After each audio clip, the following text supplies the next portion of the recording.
Anthony are no strangers to scandal. Opie and Anthony on satellite radio. Apparently, Opie and Anthony are dicks. Oh, here they go again. It's a fun, dopey radio show.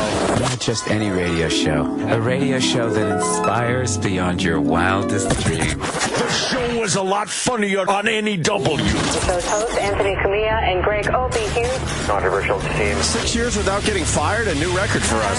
It's just astounding to me. I didn't want to say it's racist, but goddamn. This show will rock as best as we could possibly do this radio show. I'm going to go home and whack to a tranny later. There you go, all right? God, we just lost our demo, man. What's wrong with you? Is this the last straw for the raunchy radio duo? The Opie and Anthony Show, the most popular show in the history of satellite radio. But enough of this palaver. Let's get the show on the road. What is that? Headphone? There we go. I'm in. You're in, I'm in. Let's do this. I'm jacked in. Let's do this. Morning. Hi, everybody. Still doing live shows, that's right. Yeah. That's what we do. Yes. Not by choice, mind you. No fucking shit. No shit. So nice. Oh, that button. I always forget about that button. I want to applaud Howard Stern. Oh, my God. Wait a minute. Yeah, give him a round of applause. I want to applaud Howard Stern. Yes. Can't tell you why, but I want to applaud Howard Stern even louder. Wow. It's getting big. Wow. He knows what he did, and I completely agree. Thank you. One more time for Howard Stern. For saying what needed to be said. It's still real to me. What? Wait. That's all I can say about that right now. Really? How are you, Anthony? Good. Oh, I'll write it for you. I didn't mean That wasn't a... I didn't mean to leave you in the dark. I'll write it for you. There's a lot of things that aren't for public knowledge today. No. One more time?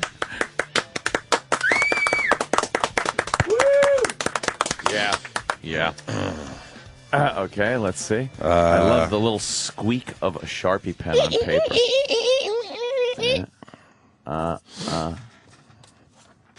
Really? For Really? Oh, yeah. Porqué. What? Pick a reason.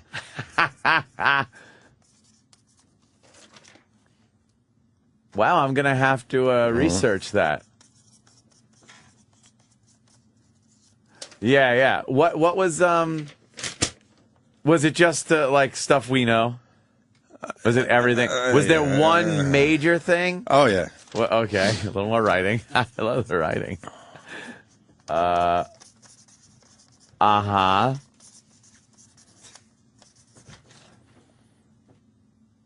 That's what started it.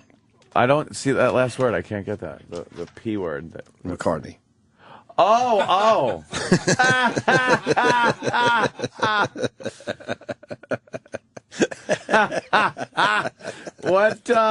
What was that issue? Huh? What was that issue with that?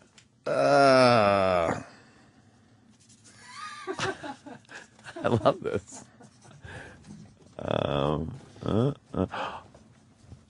Oh. Basically. Really? Yes. Wow. One more time. Where can I get this? I'm getting mine from fucking E-Rock. That's all I know. E-Rock. Get on it. Make it a double.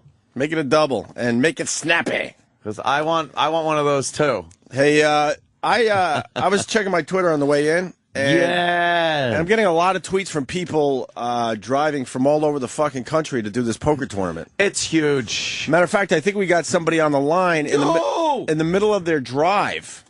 Driving from Baton Rouge. Mike in Louisiana. What's up, Mikey? Hey, Red Stick. Good morning, boys. How are you, sir?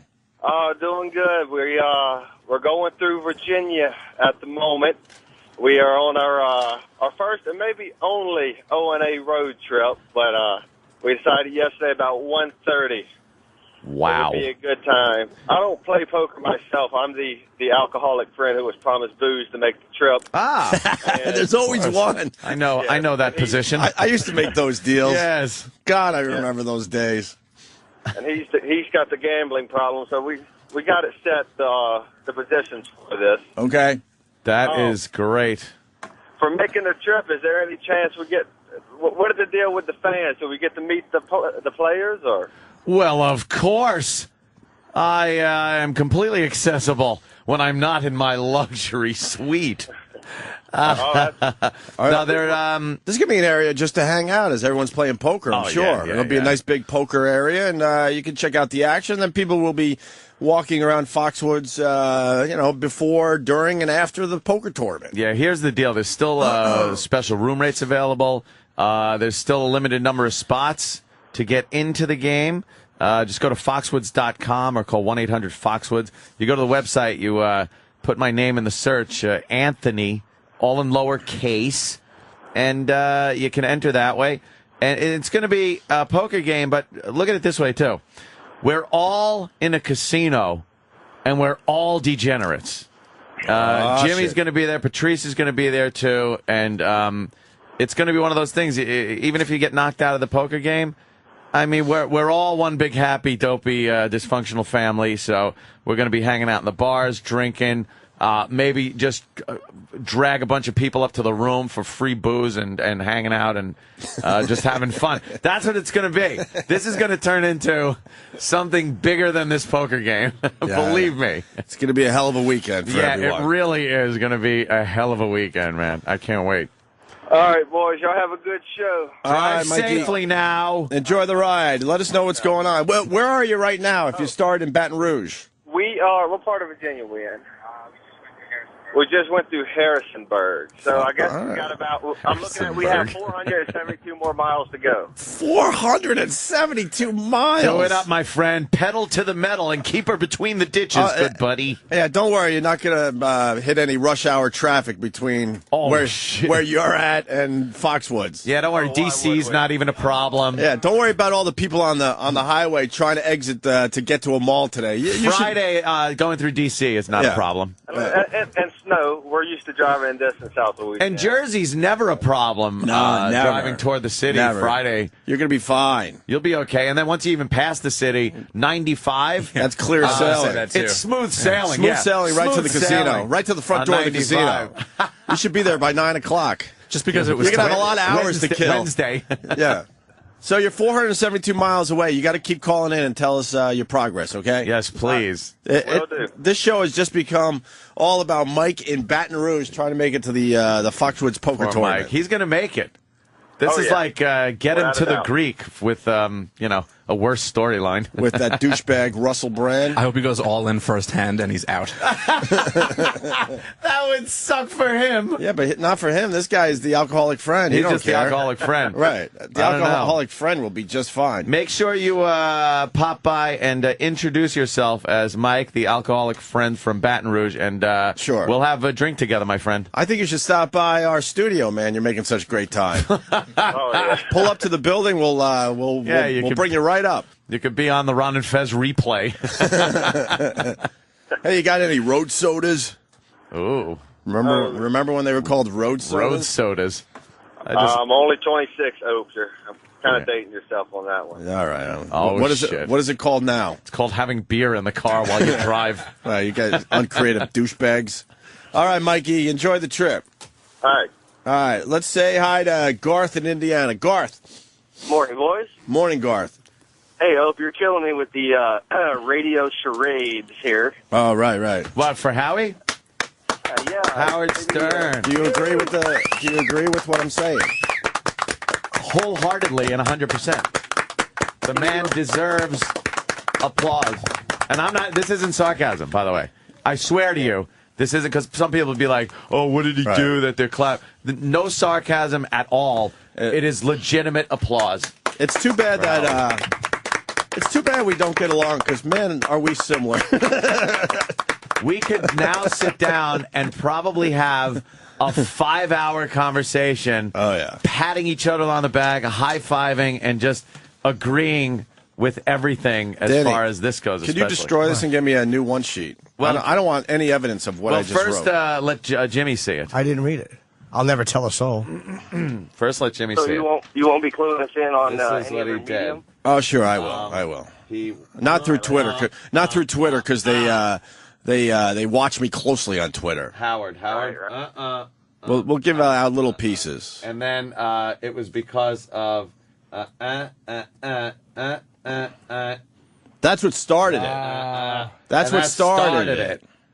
It was this, Yeah. and it was this. Yeah. Wow. So wait a minute. Let me just say. Danny's like soaking this in as a listener and just being like, I'd be so pissed. Let me see. So and yeah. were at yes, and then yeah.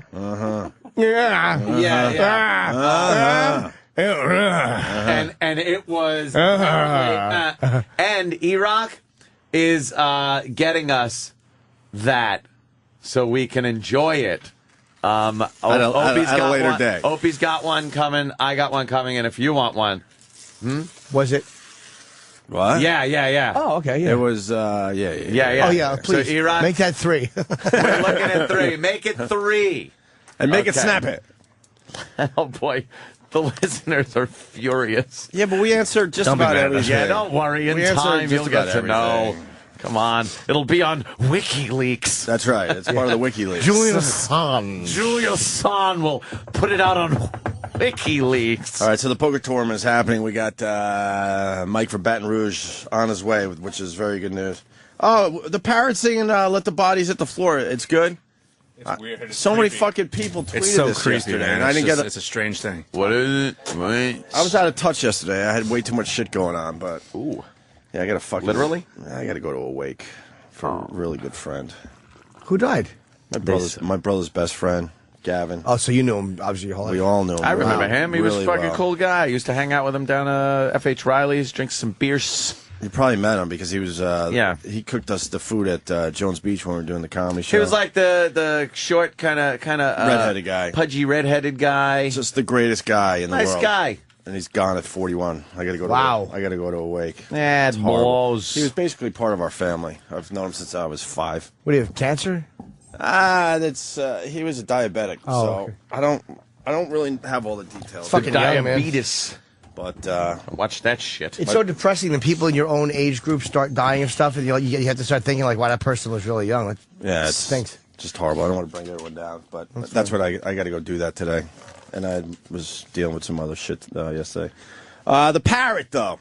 Can we play this really fast, Danny? We can.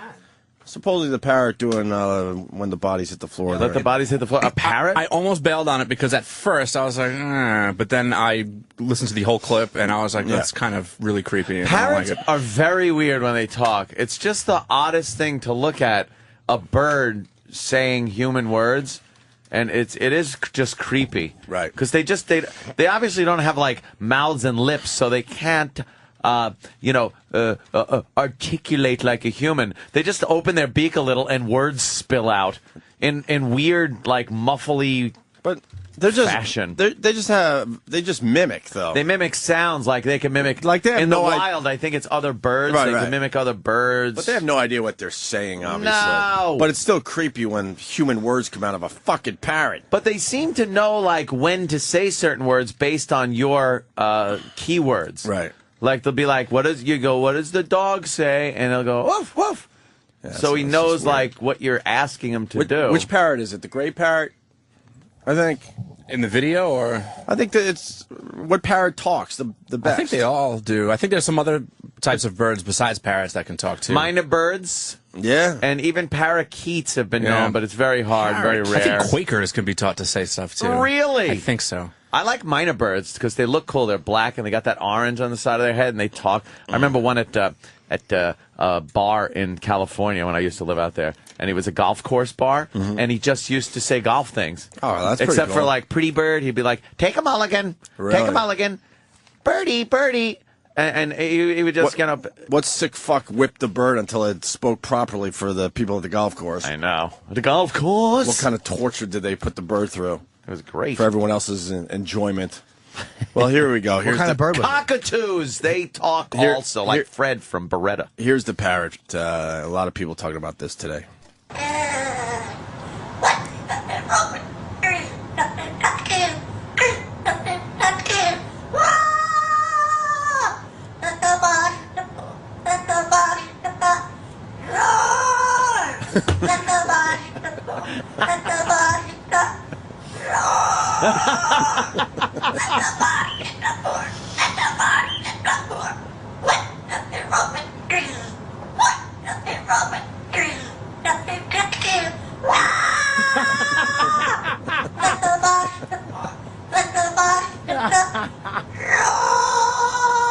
Oh, fuck, I gotta tweet that shit. I didn't realize it was that good. That's just classic. Danny sent that to me. I gotta tweet that. Yeah, but he's thing. off key. That bird rocks. I don't like that bird.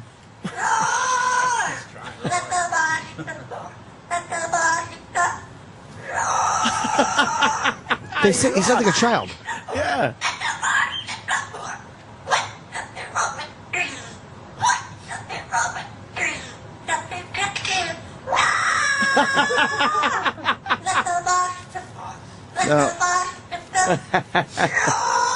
Now I got to be the guy. As I'm looking at the video, is it possible that someone's doing that off camera? It's possible, but it sounds like a fucking bird. It does. And it's I mean, it's more. I guess it would be easier if someone faked it, but it's not impossible. I've seen fucking. And for the people that don't know, you got the song E-Rock? Oh, fuck. Who doesn't 1 know minute. that song? Are you serious? 1 minute? 1 minute? Why? Why wouldn't you have that queued up? Oh, poor E-Rock. Here. E-Rock looks like the confused guy in like a space capsule. Oh, this is Jim. But I can't say that because I'm a fatso too, E-Rock. We should go to camp together. This is the song the Parrot's doing. Yeah. He did it pretty well. He did. Bird can sing. Yeah. Do you think they just put the singing part on a loop for him when he was sleeping, supposed to be sleeping? Either that or this guy really likes drowning pool. Yeah. Okay. This song rocked when it was out, right? Oh, fucking yeah. Remember they wouldn't. Yeah, they wouldn't play it after 9/11. After 9/11, there was a no play. Yeah. So like they suggested you didn't play certain songs. And then the was singer's one of dead. Yeah, but the band just moved on. They did. Got a new guy and moved on. They got a guy that sings like this. Yeah, we talked to They the got that parrot, right? They got the fucking bird. We talked to the lead singer of Johnny Pool before he died. He was a great guy. Really nice guy. I forgot his name, unfortunately. Parrot owner has info on them. All right, let's go to Jeff in Colorado. Jeff. Yeah, I haven't seen that video, but I'm assuming that's an African gray. They look like it, sure. Uh-oh. Yeah, they're supposed to be the best talkers of all the parrots. Really? Yes. And they also have brain capacities of a 3 to 5 year old child. Oh, yeah? So they do more than mimic. They can actually be taught to be potty trained. How do you potty train a bird? Dude, get one of these for the compound. I think we You need could one. have a good time. When your bird is shitting in front of you, you can use a keyword like, going potty or taking a shit. You say it over and over and over and over, and eventually you can actually bring them to an area that you want them to shit in. Oh, really? Yeah, but if they're that smart, why wouldn't you teach them something cool instead of where to shit? And believe me, Opie, this would be the worst thing at the compound. Of course. Because would you imagine what this bird would be saying? Of course. This bird would be fired. Worse than Imus, that bird.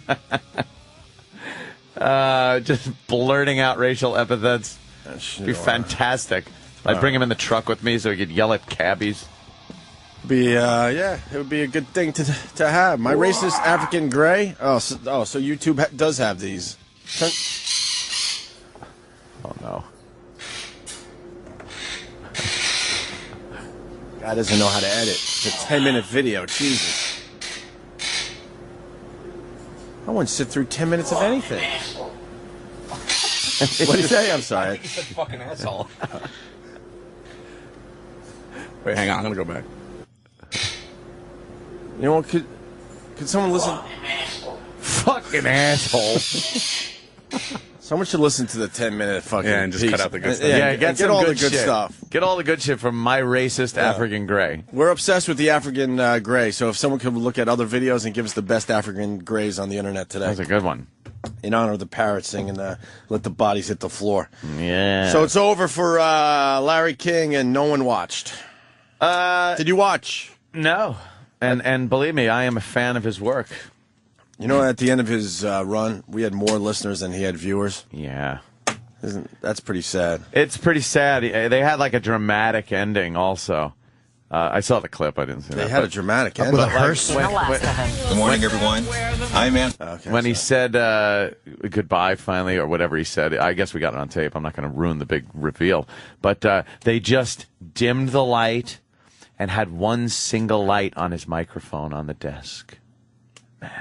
Without him there? Well, he was there, but he was in the dark. Like, they dimmed all of his lights. And so kept the mic lit? And they just lit the mic up, and that was that. Why couldn't they have, like, Piers just kind of, push him out of his seat? Yeah. Yeah. Make it into a comedy routine. Why does it always have to be dramatic? It had to be the big fucking Larry dramatic King was ending. pushed out, everyone knows. So at the end, they should have had Pierce just, push his roly-poly fucking His chair. And there goes Larry in his suspenders, and he sits down and goes, I'll see you guys in January. Yeah. And then just pull the fucking light bright things out of the board Right. behind him. Right. Spell good riddance, you old fuck. Well, Larry said it's not a goodbye. It's not. It is a goodbye. He's 77. He'll be dead by 80. That's how this works. Boy, that's how it works. Once they retire. When these guys, when they have nothing to get up for in the morning. when they retire like this, they end up dying within a year. Sometimes within the year. But I'll give Larry till 80. Yeah. Yeah, but he'll be. That's what's going to happen to Larry. Suspenders. And stupid Ryan Seacrest. That goddamn guy is everywhere. Oh, he's terrific. All right, here's Larry King's last show. Starts the show by introing the guests. And welcome to the last Larry King Live. It's hard to say that. I knew this day was coming. These words are not easy to say. Bill Maher is the host of Real Time with Bill Maher on HBO. That's Larry King. Go right to it. Bill Maher. Ryan Seacrest is a radio and TV host and producer. They'll be with us throughout the show. There's a Larry King Live send-off party. It's going on right now in Beverly Hills. We'll be checking in there during the hour, and we'll be heading there as soon as the show is over. Thank you both for coming. I'm very. It's at a funeral. I mean it. I'm very grateful, Bill. Larry, you're 25 years. You're an icon. Everyone's waiting for your words, and your words are, these are hard words to say. Bill Maher. Shut the fuck up, Bill Maher. I'm sorry. I can't stand that fuck. You don't like the Bill Maher? I can't stand Bill Maher. Yeah. With his fucking Great Wall of China head. Fuck him, you pompous liberal cunt. God, I hate him. You think he's a little pompous? He's so pompous. He's so self-important. Is there someone that's more pompous than he is? God, no. I submit to you, no. With his fucking Art Garfunkel hairdo he's getting there. Wonderful. Fuck him. He's so fucking irreverent and, does his show and really sticks it to the man. Man. Get out of here. Go fuck off. Yeah, well, that's my feeling of Bill Maher. Regis tries to sing a song with Larry. Larry doesn't know the words. Well, that's great, Larry. Regis. Got one for you tonight, Larry, okay? Totally unrehearsed. All right. So long for a while. That's all the king for a while. Yours. Larry, don't let me down now. Goodbye to your hit parade. No, the song. Yeah, Goodbye. Frank Sinatra sang. Yeah. So long to your hit parade. And the guest that you love to be played, Larry doesn't remember it. We're dying. I don't know the hit parade We're dying song. here. Okay, you got me, Regis. I lose. I didn't need to get you. I just wanted to show everybody that you know all those songs. Gotta leave on top. Not quite Bette Midler on Carson. Yeah, that's what Regis was going for that. Regis was going for a moment. Yeah. Regis said, we're dying here. We're dying here. Let's go. Come on, take it, Larry. Larry. How about this one, Larry? Let the bodies hit the floor. Let the bodies hit the floor. Let the bodies hit the floor, Larry. I'm a bird. You gotta leave on top. On top. This guy should have left probably 3 years ago, I would guess. I would say longer than that. Even longer than that? 5 years ago. He should have just left. He should have fucking cashed it in. It would have been a much bigger thing. Everyone, there wasn't one person left that didn't know this guy was done. Done. His interviews got to the point of being sad. He used to do 1.5 million, I believe, viewers. Yeah. And he was down to 450,000. I would think the viewership would go up as he got more crazy because it was just more entertaining. Of course. When he fucking, my favorite one of all time, when he did it make the Larry King? It had to. Top moments? When he accused Roman Polanski of the Tate murder. That is the best fucking clip ever. No, he what? Oh my God, it's fantastic. I don't know that one. When he was talking to Sharon Tate's sister. Well, we got, and we can play right after. I want to hear it. Well, we got the Larry King in 2010. These are the top moments of only the past year in front of me. Only the past year. Yes. Top moments, Larry King. But first, his last show last night. Then he got to talking to Bill Clinton. You look well fit. Are you feeling well?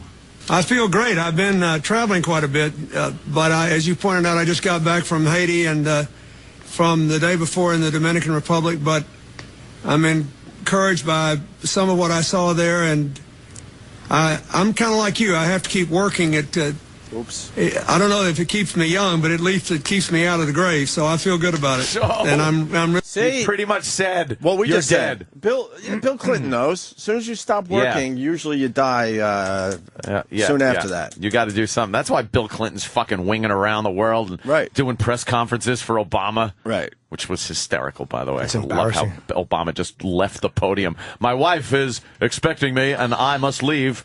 Hi, I'm president again. Hey, ask me a question. And the press is like, Mr. President. Yeah, they are. They got it. Awesome. They address him as Mr. I didn't President. see this. So he's at the podium being great. addressed by the press as Mr. President, talking about the economy, and Obama just hightailed it out of here.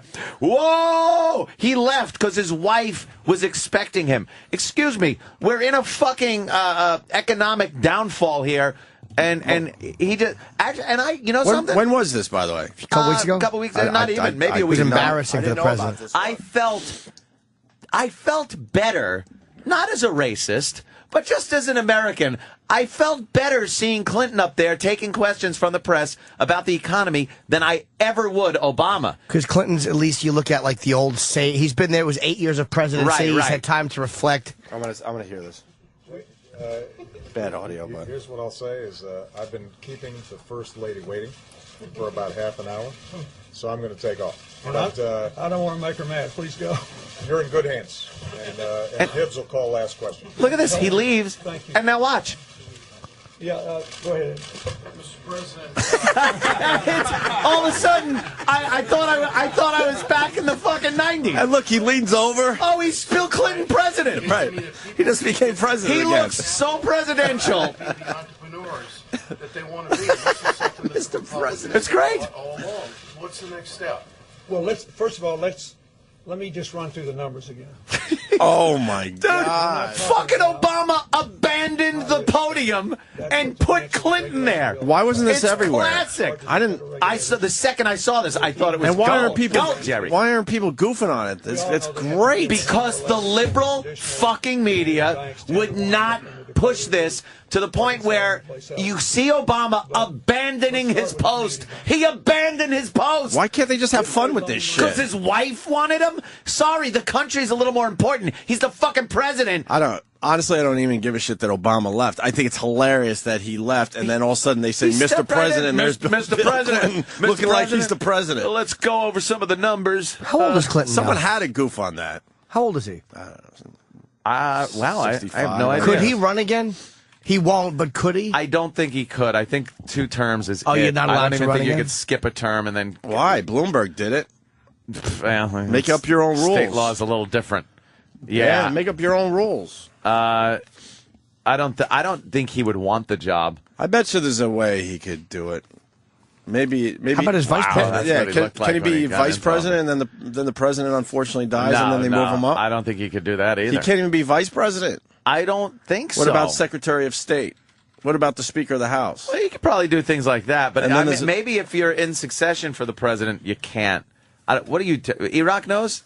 Does Iraq know this? No, you said it. You can't be in the line of succession to be the president if you've already served both terms. But we're all in the line of... We all are? Yes. Are we really? If enough shit happens, yes. Are you campaigning on the Sex for Sam platform or the Mayor's Dead platform? To get to our level, it's got to be some kind of Armageddon. But... Yeah, of course. Anarchy. He's 64, I'm hearing. Okay. 64? Here's Larry talking to Bill Clinton last night on his last show. And I'm really glad to see you here and still up and going. We're both in the Zipper Club. By the way, you looked very good last week in the briefing room. What is the Zipper Club? What is the Zipper Club? I don't know. Is that like a body bag joke? The Zipper Club. Wow, is it? That's fucked up. Yeah. What is the Is that the Club? coroner's fucking... open heart surgery. Oh, sure, okay. Oh, that's right. He's got the big zipper on the chest or something. Very good, yeah. We're both in the Zipper Club. That's the open heart surgery scar. Jeez. Yeah, Larry's zipper's going to be unzipped a little sooner than Bill's, I think. We're both in the Zipper Club. By the way, you looked very good last week in the briefing room at the White House, doing that little 30-minute session. Did that make you yearn to return? No. No. It was actually quite impressive. Oh, that's cool. I would love to hear his answer there. It was quite what? Because he's talking about that... Impromptu, okay. I wonder why Obama... Was it proper for Obama to leave? Was he just kind of giving Clinton a chance to answer questions? I don't know. I think he feels people are more comfortable. I don't know. I just stood in for a while. Just for a few minutes. It was fun. And in person. I really think Obama and his people... I think that was well organized and choreographed, that whole thing. I think it made people... Because I looked at it like, oh, good. Let me listen to Bill Clinton. And all he was doing is pretty much giving Obama's line on this whole tax situation and a few other issues. But it was more like I was more willing to listen with an open mind with Bill Clinton saying it than Obama. And again, not because of race, but just because Obama's credibility is so in the shitter right now that I was more willing to accept what Bill Clinton was saying than Obama. And I think a lot of people in the White House and around the president knew that. You think it was calculated? Very calculated. I think it was just one of those moments that just happened. No, nothing just happens with Obama. Nothing. Well, everything is very, very choreographed. Well, when Obama left, Clinton should have said, could you excuse me for a second? And then, get some blackface on. And come back. Jesus. Could you see if he came out in vaudevillian blackface to an old fucking 20 song? If I'm going to do this, might as well do it right. Your questions. Mammy, how I love you, my sweet old mammy. Let's take a question from CNN. Right, why not? Well, them taxes, they gonna be high for everyone if we don't sign a bill. We gonna sign the bill. Let me do a little sign the bill soft shoe for you. Waka-daka-doo, a-widdly-diddly-do. And Clinton's just doing his fucking blackface act. He has nothing to lose. Oh, they love him. Why does he have to always play it so straight? I don't know. You're saying playing it straight is not getting in blackface? Yes. I think there's a lot of room there. There's a lot of room there. Yeah, but Clinton's got to be bored by now. Why not? Why not throw it all out there? Mr. President, pull up your pants. Thank you, Doug the Trucker. Yes, pull up your pants. They do have Clinton in blackface. Somebody photoshopped it. I don't really? know how It's that photoshopped? Works. Yeah. You know what it is? You don't think Clinton has any skin in the game, as they say. So you feel trusting him more. Yes. Because you feel like, well, he really is not a politician at this moment, so... Right. It was very calculated. He got Obama's agenda across in a way where people that don't like Obama at this point were willing to listen. Absolutely. All right. I think it was a very calculated move. Not even a dumb move. It's pretty smart. Mm-hmm. Get him out of there. Do you honestly think the President of the United States, during this economic crisis, talking about the taxes, which is like the number one fucking thing with the House and the Senate, is going to leave because he told his wife that he was going to be somewhere? Do you honestly fucking think the president's doing that? I completely say yes. Really? Because it's Michelle Obama. Really? She's a tough broad. She's one of those She broads. wears the pants? One of those broads. She wears the pants? I don't care what you do for a living. I bet her head goes back and forth. I'm I bet telling she you, yells man. at him in that White House. You're probably right with your theory, but you got to throw it in there that it's Michelle Obama. She Promised seems a my bit wife tough. I would be there.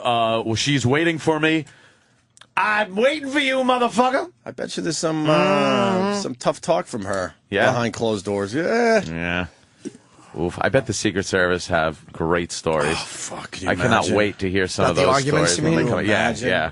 I'm sorry, honey. I'll try not to do that again next time. Because he comes across wimpy, kind of nerdy. He does. And she comes across as a tough broad. She's a little sassy. She's sassy. Here's- Like a judge on a TV show. Oh, yeah.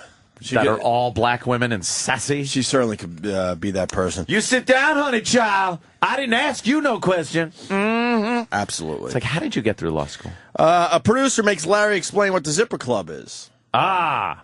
I mean, it took us a couple seconds, but we figured it out. And Danny Googled it in 2 seconds. You got your answer. Because he didn't have to be dragged there. By the way, the Suits wanted me to remind you what the Zipper Club is. It's if you've had open heart surgery, they have to zipper it up. So I thought everyone in the world knew it, but apparently... Bill and I look confused. We did not get that. We did not know that. We were wondering I'm sure you did. Ryan, do you have any question for the I'm president? glad you clarified that. I see what you mean. Uh-oh. It's funny. Oh, that is funny. He's implying Clinton's part of the Zipper Club because his cock was out and an intern was sucking it. God bless Clinton. That's a funny line. That is funny. And that's what I'm talking about with Clinton. Let loose a little bit. Let loose. I got my picture with you. It don't matter anymore. Wow. Larry's... He had 500,000 viewers at one point in the beginning of the week. Yeah. They said his last week even, he's dying. He was dropping viewers day by dying. day. Just bleeding day by day. viewers. And here's Larry's final send-off from last night. It's not very often in my life I've been without words, but I want to thank everybody associated with this program. Was that laughter? All the people behind the scenes, as I mentioned, Wendy and the staff, the 4 people, everybody who makes it possible, even the Suits at the top. I love them too. When I started 25 years ago at a little studio in Washington, D.C., It all I never started thought for it me would in ever a small radio last this station long in Fresno, or come California. Right. He was 52 when he started. He did radio before, right? Oh, yeah, he did. Jesus. He was a radio guy. Oh, it was right. Rumors have it that he might go back to radio. I'm sure Sirius will sign him for $80 million a year. I didn't mean to use that number. I'm actually more pissed at the... Man, shit. I shouldn't have said that number. Sorry. Fuck. I'm an idiot. It's just a number. Because I was actually going after the other people that don't deserve shit, that are getting ridiculous contracts around here. Sorry. Anyway, I just picked the wrong fucking that number. it? No, it continues. Oh. I never thought it would ever last this long or come to this. So I'm going to go on, do a lot of other things. We're going to do specials here on CNN. I'm going to be seeing other places. Yeah, thanks. I don't know why. It's just funny to think of him farting in his chair. I'm going to go on and do other things. I'm going to sit in the living room. My wife has sex with a Spanish man. And I'm going to die. Those are the things I'm going to do. That's what I'm going to be up to. She's more bummed than anyone. Of course he's going to be she is. around all the time. His broadcasting career is going to be him talking into his life call machine. Sure. I've fallen and I can't get up. I love when the veterans retire and they say, I'll be doing special projects still for CNN. Yes. It's always some weird fucking thing, and it's on in the middle of the night. No one you never sees see it. Or on What's he Saturday gonna morning do? or something. Really, what's he going to do? I'm going to go on, do a lot of other things. We're going to do specials here on CNN. I'm going to be seen in other places. Uh-oh. Do some radio Funeral work. homes. Be around baseball. So you're not going to see me go away. But you're not going to see me here on this set anymore. For 2 weeks, they're going to be playing highlight shows. So they will see you. I don't know what to say except to you, Oh, it's breaking up. my audience. It's cracking. Thank you. And instead of goodbye, Thanks, Dan. how about so long?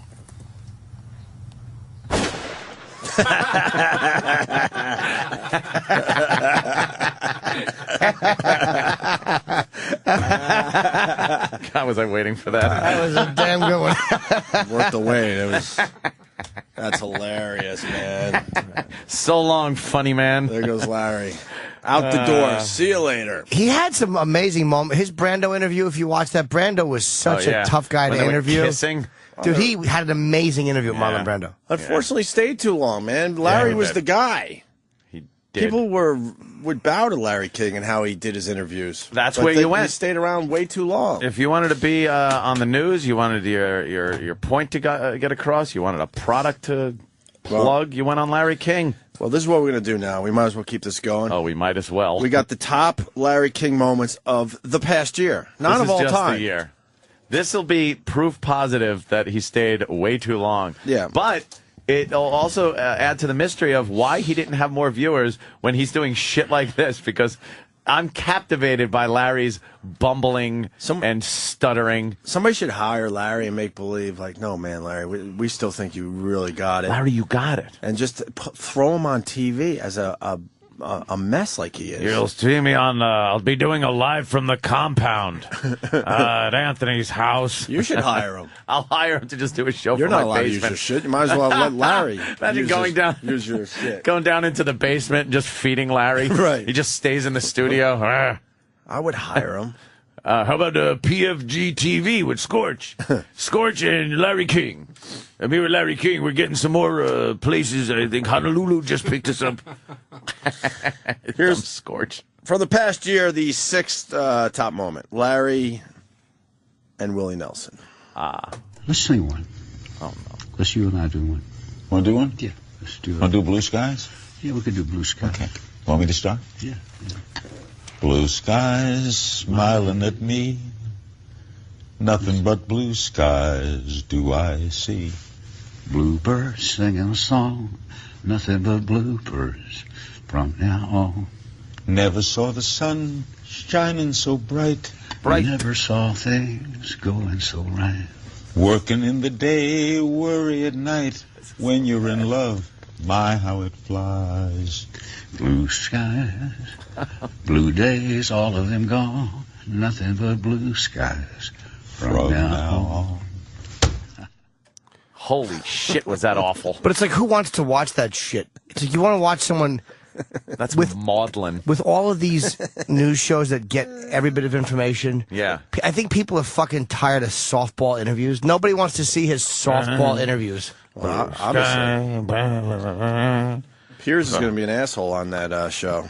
Yeah. And he can't, Larry can't sing, obviously, but it's not even just that he can't sing. He's got that accent.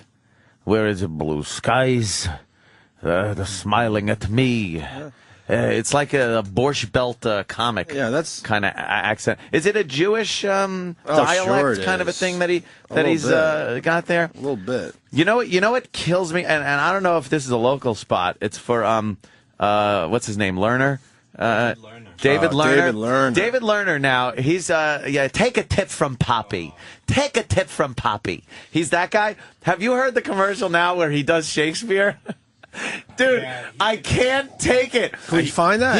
He goes, investing is a lot, blah, blah, blah, blah. And then he goes, remember that famous scene from Macbeth? And then they put an echo on him, and he goes, out, brief candle. Life is but a walking shadow. And it's the worst delivery of Shakespeare I've ever heard. Ever. And when I hear it, I recite the lines over and over in my car, because I can't get enough of how bad it is. Out, brief candle. Now we got Life is but a walking shadow. Now we got to hear it. If we can find that would be great. It's Macbethstein. Macbethburg. The top moments of 2010. Larry King. Here's number 5 when he talked to Lady Gaga this past Lady year. Gaga. Been a lot of stories, and stories so often wrong, about your health. How are you? I'm okay. Thank you, Larry. How are you? I'm okay. There you go. That was terrific. Wow.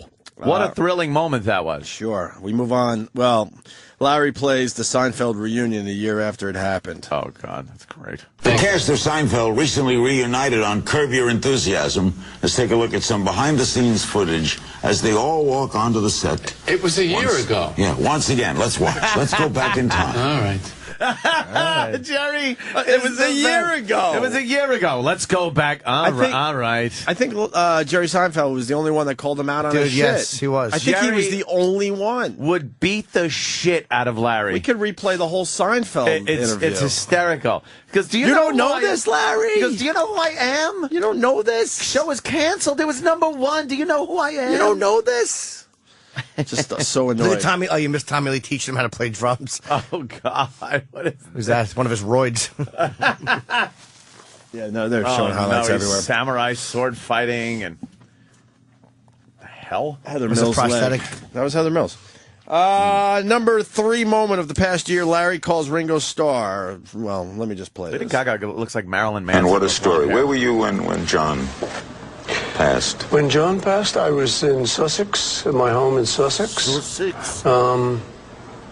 That's where I was. Somebody called you?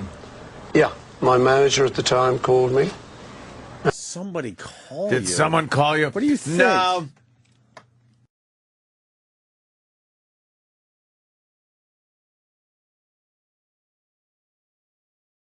My manager at the time called me, and that was just the shock of all shocks, you know.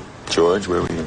George? No, this is Ringo. Ringo, where were you? I was in the Bahamas. I was getting to it when George passed. I was. No, you weren't, Larry. You've got Shut his up, name it's my wrong. turn. I know, but you got your name wrong, I Ringo, on know, national give him a television. break. We can't Anyway, play it. It's I live. was in the Bahamas. Oh, he called him out. Paul called him out. Yeah. Larry, you got the name wrong. But did you hear that little bit of fucking real annoyance between Ringo and Paul? Yeah, Ringo. Oh, they hate It's it. my turn. Yeah. Yeah, Ringo sounds like he's a complete Let asshole. me. I have to now tell you where I was. I was in the Bahamas.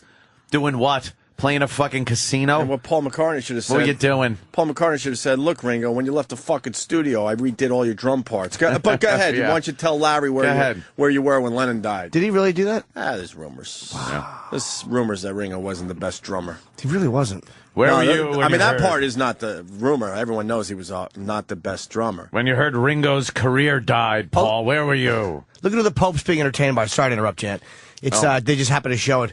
It's all these shirtless athletes, like these shirtless. Yeah, that's what the Pope is watching. Of course he is. That's God. good. Terrific. They're men with no shirts and tight pants so their bulges show, that's good. doing acrobatics. These guys are just taking their shirts off. They're right in front of stripping them. for the Pope.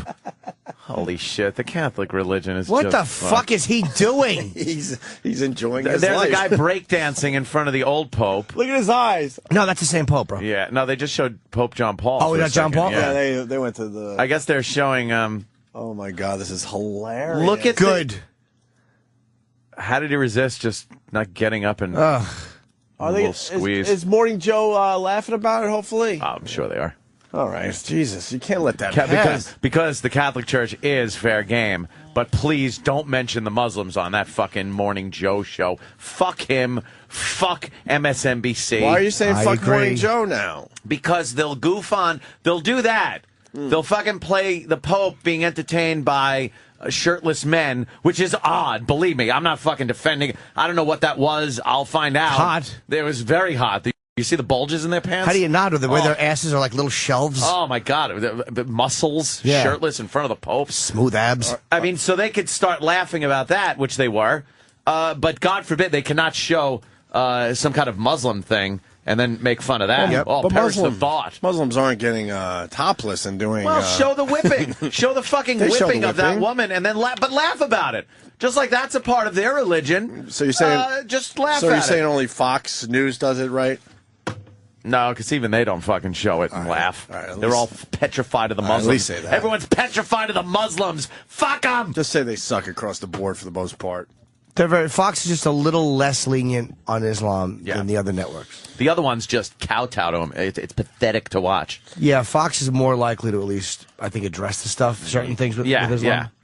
Here is Islam. the runner-up top moment on Larry King of the past year. What was that accent, Stephen? Where is? Talking to the guy from Avatar, the big Marine guy. Right. The actor's name is Stephen Lang. What was that accent, Stephen? Where is he from? That's a Marine accent. It's been my experience that the Jarhead clan almost has their own vernacular, their own accent. I'd say there's a bit of Virginia in there, a little Tidewater, Virginia, and maybe a few other things as well. It's made up. Do you remember the movie A Few Good Men, with Jack Nicholson played that incredible part? Well, Stephen Lang did it on Broadway, and he was incredible with that great line, right? You wouldn't know the truth. You can't handle the truth. Yeah. He goes, yeah. Yeah, whatever. I'm just biding my time till I die. You wouldn't know the truth. You wouldn't know the truth. I think Larry's the type of guy that probably just wung it. Yeah. He's one of those guys that just wings it, and then old age got to him. And he couldn't wing it anymore. 77. That famous, unforgettable line, which I'm about to forget. Right. Yeah, he did say unforgettable as he forgets it. Something about the truth, justice, and the American way. When you played Superman on Broadway, wait a minute, who? I'm going to make you a soup you can't refuse. Didn't the good father say that? Wasn't that a famous line?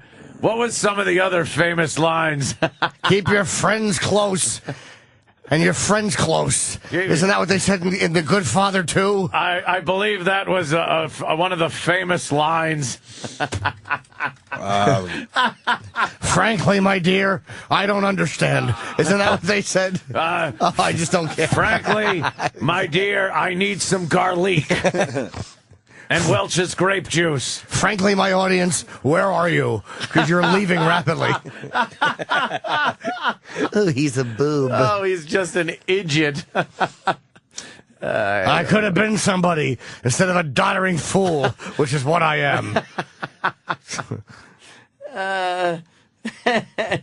That's great. He is the worst. No, what is just a fucking waste. 5 years.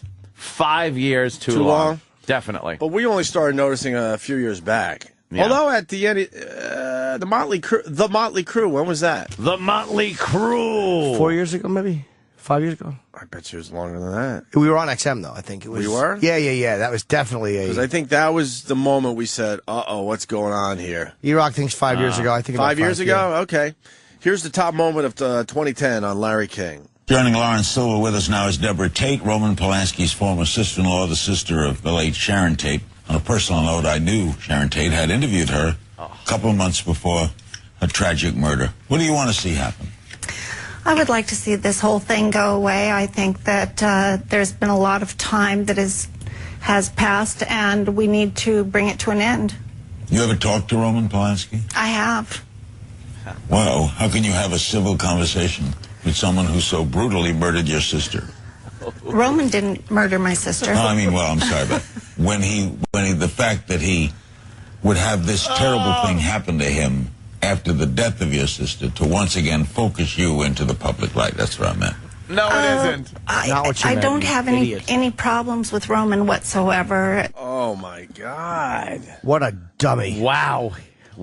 How do you fuck that up? Wow. Manson, and he confused with Roman Polanski with fucking the Manson family. And then he tried to get himself out of it and failed miserably. Wonderful Sidney Poitier is here. What was that famous line? They call me Mr. What was that one? Why do they call you Mr. Tits? That was Tibbs, Larry. They call me Mr. Tits. Shit. You know how hard it was to not do an E-Rock joke there? Of course. Sorry, E-Rock. I'm trying. And in so doing, you made an E-Rock joke. Yes. Threw it out there. Yes. I just swung with no confidence. I bunted it out there. All right, well... So, Mrs. Lincoln, did you like the play? Were you upset that it was interrupted? Our American Cousin, that famous play. Did you get a refund on your... Did you ever see the end of the play? Or did it remind you of your husband's brains and the hat on the floor? You know, I want to tell you how it ends, but it's a spoiler, so I won't say it. You should see it, though. It's very entertaining. After James Earl Ray shot Abraham Lincoln. An idiot. He jumped to the stage and said, "You don't know what the truth could be." Fucking moron. Unbelievable. Hey, what time do we have this phone at today? About 9? What? Yeah. We have a cool, we're interviewing, the Secret Service guy. That Gerald Blaine. He was he was not there the day, but he wrote a book called The Kennedy Detail. And Was he the guy that was on the advance team for the next stop? I think so, yeah. He was, but he knew all the guys who were there the day Kennedy was assassinated, and he was one of JFK's Secret Service agents. Yeah. And he wrote a book. And I haven't read it, obviously. I just got a copy yesterday. He'll have some insight. Yeah, we'll talk to him later in the show. 9 o'clock. But we go to break with a big fucking production number here. Yes. As we remember the great Larry King. He was once great. We should say that today. Once great. Shouldn't kick him in the ass as he's leaving. This is the Opie and Anthony Show.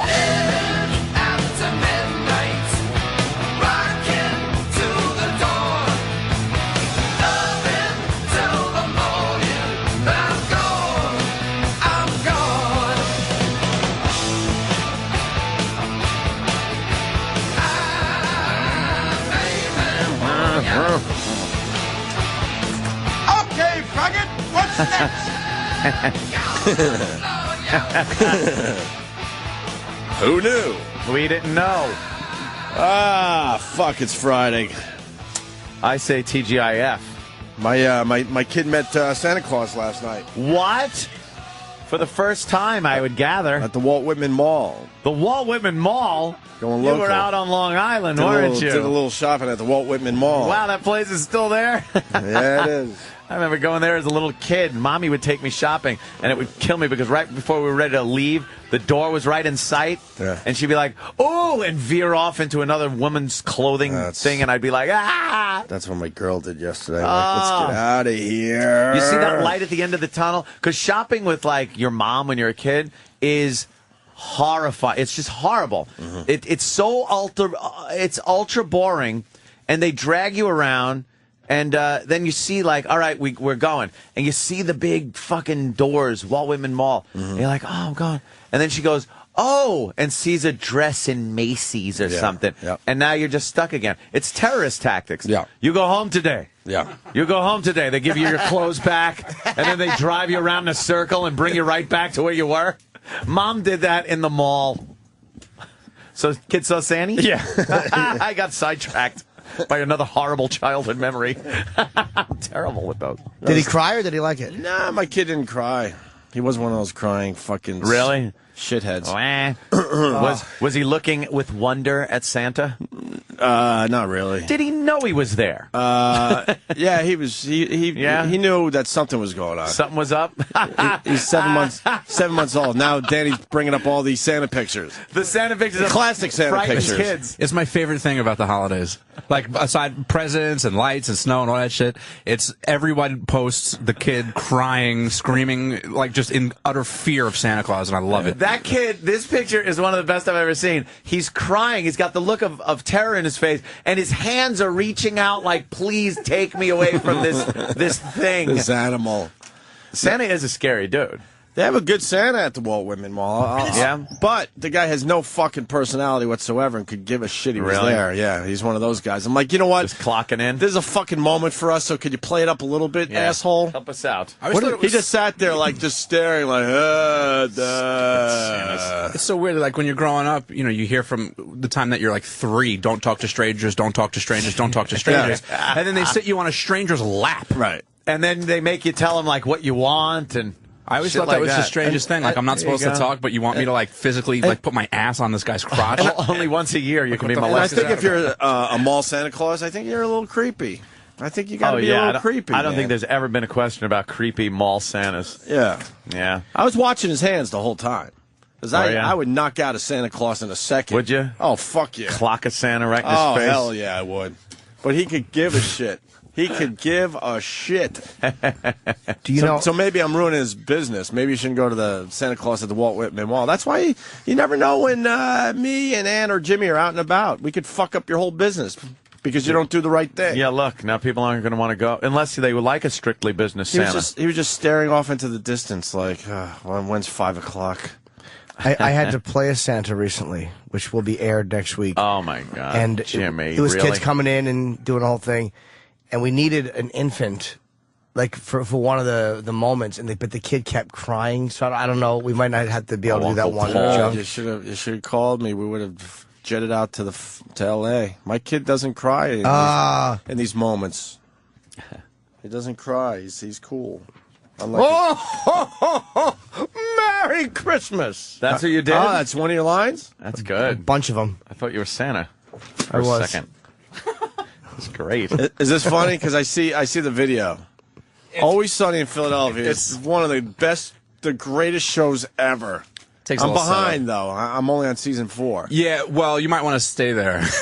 Oh, really? A little drop off? This season hasn't exactly been the most stellar, but it's still a funny show. The Christmas special from last year, it takes kind of a little bit of setup, but what's his face? Now Charlie? Charlie, thank you, Jesus. It's assumed that his mother used to fuck the neighborhood Santa Clauses. So he ends up going to the mall and sees a mall Santa and freaks out and goes up to Santa's lap and, confronts him. Christmas, huh? Did you fuck my mom? What? Did you fuck my mom? What do you mean? Did you fuck my mom, Santa Claus? Did you fuck my mom? No. Did you fuck her? No. Did you fuck my fucking mom? Did you fuck my mom, Santa? Did you fuck my leg? Charlie, get him on the train! Kill him! His mouth is bleeding. What the fuck? He just bit Santa's neck. It's on FX, right? Yeah, I love FX, by the way. The only network with any balls is FX. Louis can say what he wants. There's only a couple of words, and Louis has said what they were, I think, that you can't say. Like cocksucker, there's a couple, and cunt.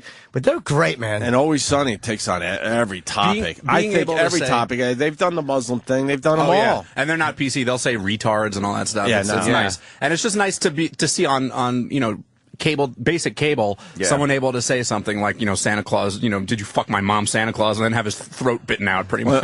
And do you think FX is struggling with advertisers? No. FX is like they're doing well. One of my favorite episodes of Always Sunny was the abortion rally. And they're trying to pick up chicks at the abortion rally. And they decide to go to the other side. Yeah, they're not doing well on the one side, so he jumps the fence and goes on the other side, and then takes on their cause. Yeah, that was a good one. Just changes his mind in the middle of the whole fucking rally. And as he's climbing the fence to try to get to the other side, he's getting pelted by eggs and shit. If people are watching your show and loving it, the advertisers will come. Yep. If there's a lot of viewers, the advertisers will fucking show up. Bud Light is the official beer of It's Always Sunny in Philadelphia. So it's not like it's hurting them. There's no surprise there. Bud Light used to love the Opie and Anthony show. Used to love us and remember what we used to do. I wish they would come back. Yeah, why aren't they? To the fold, they should come back. I could use some kegs. Good for fucking FX, man. They should get on that down the hall. Budweiser and Bud Light loves us. Ryan, Nashville, what's going on? Ryan. Hey, guys. I used to work in a group home for juvenile sex offenders. And one of the big fat kids, one of the big fat kids that was there, he, before he got in there, he was a Santa Claus, a mall Santa Claus, and he had little kids on his lap for jolly. They caught him for that. That's fantastic. It's a bunch of lies. Oh, were you ever a mall Santa, Uncle Yes, Paul? I was. Were you good? Huh? Were you good at it? Yes, I was. Now, do you still do it, or will you let go? There was a misunderstanding. Oh, a misunderstanding. Little liar. It's always a misunderstanding with Uncle Paul. Telling his mother and father a bunch of lies and the police. And the police. I didn't do nothing wrong. Hey. You just asked him what he wanted for Christmas, right? Yes, so what do you want for Christmas? Is that how you'd say it? Sure. It's a little creepy. I'll say, why don't you leave a cookie for me? Oh, is that it? Would you make deals with the children? Like you'll give them their present if maybe Santa kiss the magic eel and you get your Lincoln Logs. I never heard Santa say kiss the magic eel. Kiss the Rudolph nose. Close your eyes. Give Rudolph's nose a kiss. It's awful warm. Rudolph's happy. It's warm and wet. Yeah, look at that. Let Rudolph spit on you.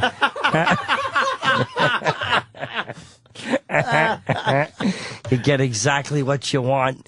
Your Legos. You want your Legos? And what happens to snitches on Christmas? They get coal in the stocking. He said, if you go out and tell your mother and father these lies, you're going to get coal in your stocking. Stocking? But if not, you get all the gifts you want. Oh, either coal in the stocking or a pink sock. One or the other. By the way, that clip is from the Christmas special that was only released on DVD. That's why a lot of fucks.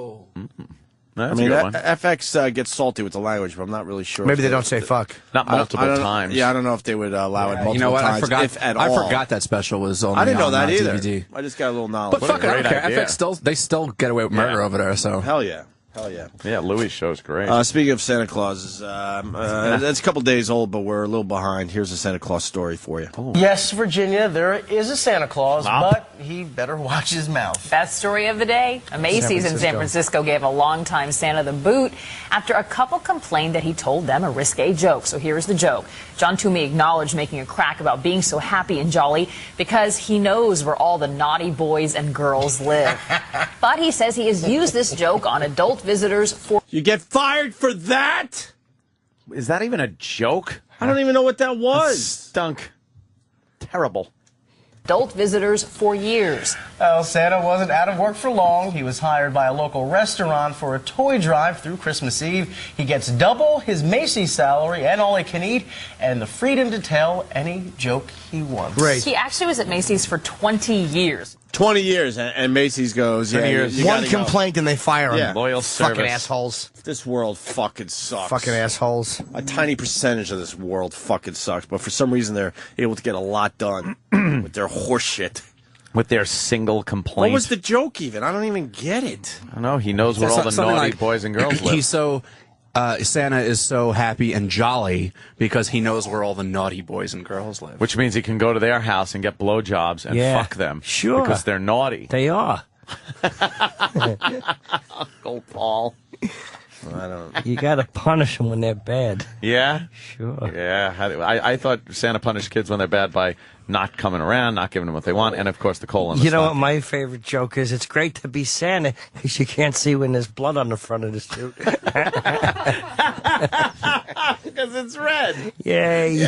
And then you can come on the white parts and no one's the wiser. That's what I'm trying to say, Danny. Me and your father had an argument about that when you was young because you had like a little rump roast on your back there. Little rump roast, Danny. Yeah, he sure does. Before it had hair on it. Boo. Hate puberty. Oh, goddamn. Oh, God. Fucking guy gets fucking Fired.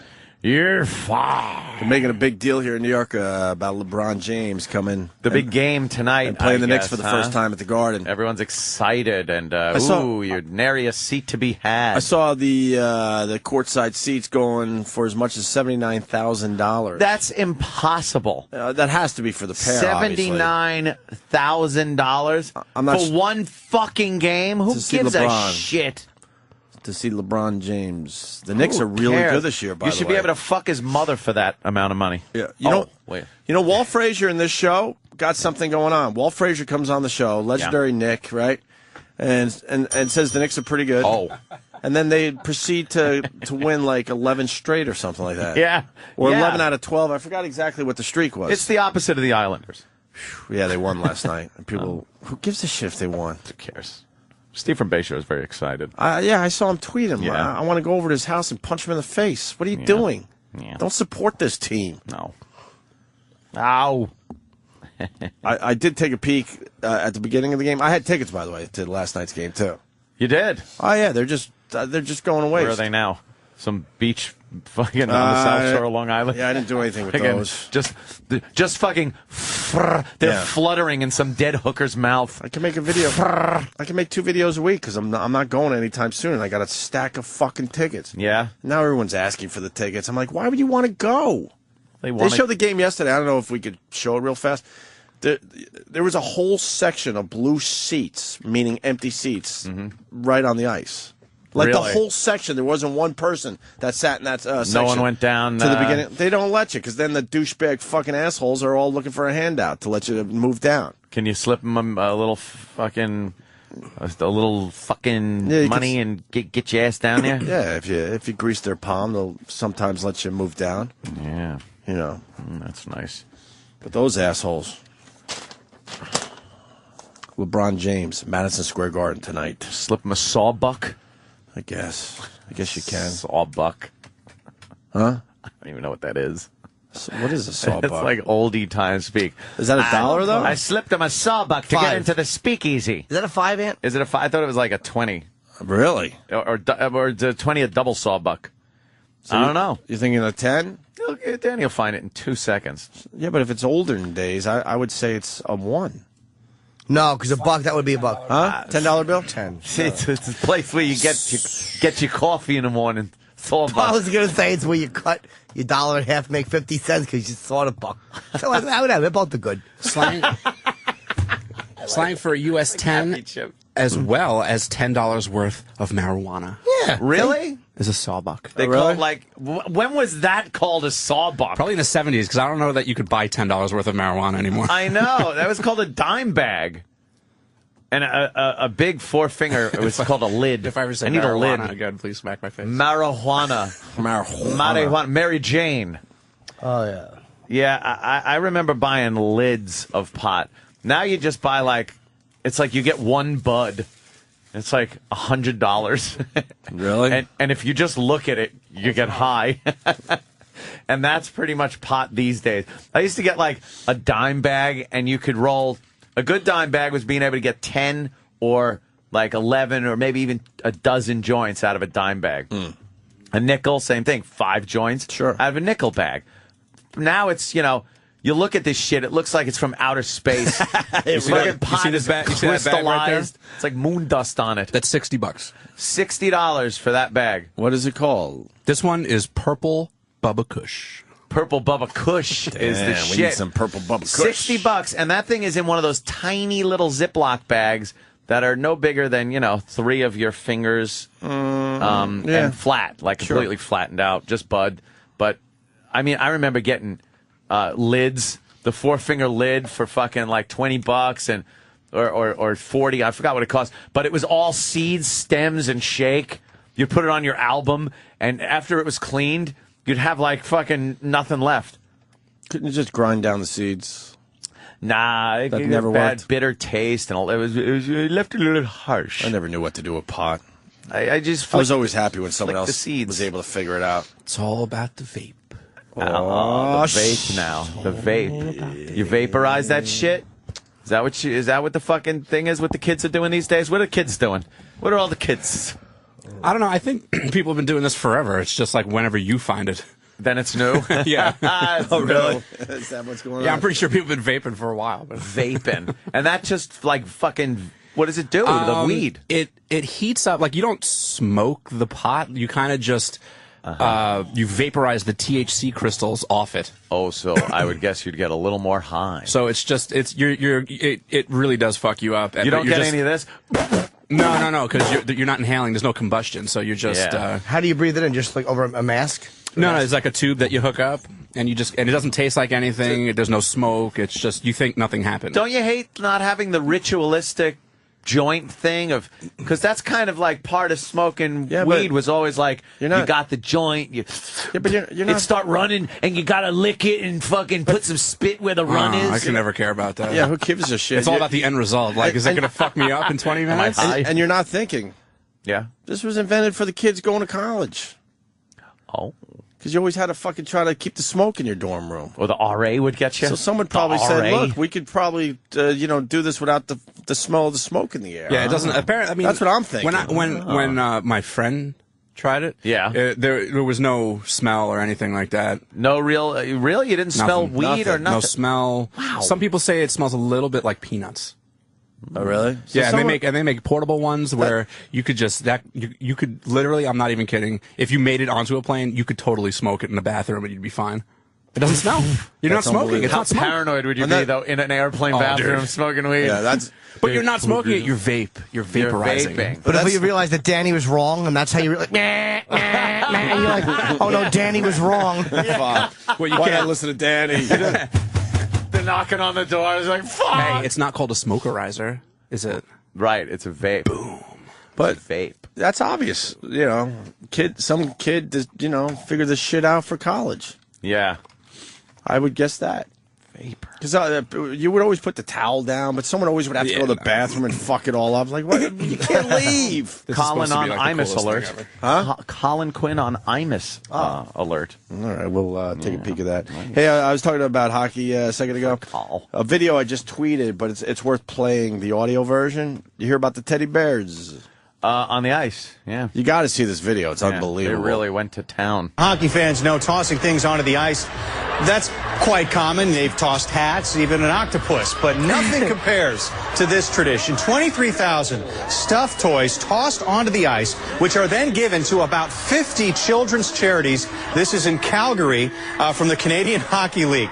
I mean, look at the rink. I mean, it's just unbelievable to see. And then the players, they take these toys and they deliver them personally to places like the Alberta Children's Hospital. Now, it happens after the first goal is scored. It took about 45 minutes to clear off all of the animals. Oh, and it ignited the home team, the Calgary Hitmen, to a 2-0 win over the Red Deer Rebels. And for the full video, go to Extra Mustard on SI.com. It lasts about 5 minutes, Natasha. That is wild, yeah. Yeah, it goes so on it's a and charity on and thing, on gay. forever. Yeah, I didn't know they did it. Look at the pile. Yeah, that's really. They're waist deep in teddy bears. It would be fun to aim for Stuffed people. animals, right? I'm sure people Whap do. someone in the fucking face with it. Of course. What the hell is that? A life-size fucking Spidey? Little Spidey man. Yeah, that's pretty cool. What the hell, right? How nice during this holiday season. Give it back. Ugh. Imus is on vacation. What? So maybe that's an old interview. Was it more erroneous information from the listener? That never happens. They're always right on the ball and right on the money with this information. That's not true, Ant. They make mistakes. Really? Yes. Now you're getting bounced. Hey, people talking about the Kevin Hart video, too. Is this worth playing on the radio? I know the video's good. Not much on the radio. It's more him just talking, and then the girl's hair catches fire. And then Kevin just loses his mind. Well, yeah. Was he at a P. Diddy party or something? He was doing part of the party for him, yeah.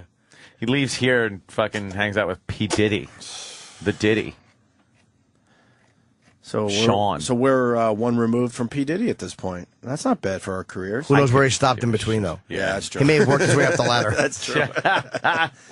Here's I'm up here in the hot tub doing it official. You know what I'm saying? My nigga Trey's up here. My nigga Fab's up here. You know, when you have a scene like this, you got to bring bosses with you. As you see, it's female friendly. We got a ladies and a female. She's butt ball. That's what I call it. Hold on. Let me paint a picture, if you will. That echoes. They're leaning on a hot tub, a little bathtubby thing that looks very nice. There's some black chick in the tub, and the tub is lined with little candles everywhere. What do they call votive candles and rose petals and stuff? And she has a big ass weave on her fucking head. That chick in the tub. But why are they doing this? I don't get it. They were at Diddy's house just doing a party, just broadcasting this a party. This is what Diddy does. Broadcasting it where, though? It's a hotel. It's a hotel. But is this online? He just broadcasts this shit online now? I don't think Diddy just does this. Podcast, he gets a mic. Maybe a podcast? Yeah. Okay. Fuck it. It's Diddy. I don't know. I'm not jumping the tub myself. You know, once everybody moves out, you know, it's just me and the lady. This is my scene. I'm used to this type of thing. The chick leans back a little too far. One of the candles are back there. Oh, shit! Oh, did the camera catch that? Got the camera!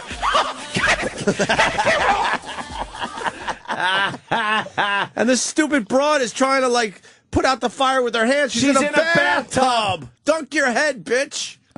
Well, the swimming thing might come into play there. We all hear Racist about stuff. that. Yeah. Well, you know. Yeah, she's in a fucking bathtub that's full of water. She realizes her hair's on fire, and she starts patting it out, trying to pat it out. Right. It's like, no, Dunk dummy. your head, dummy. Dunk your head. Dunk your weave, bitch. Dunk your weave. Bitch gotta dunk her weave. Sam, you had something to add, or you just want airtime? What's up? It's up to you. You got something to add? Well, it was on Ustream.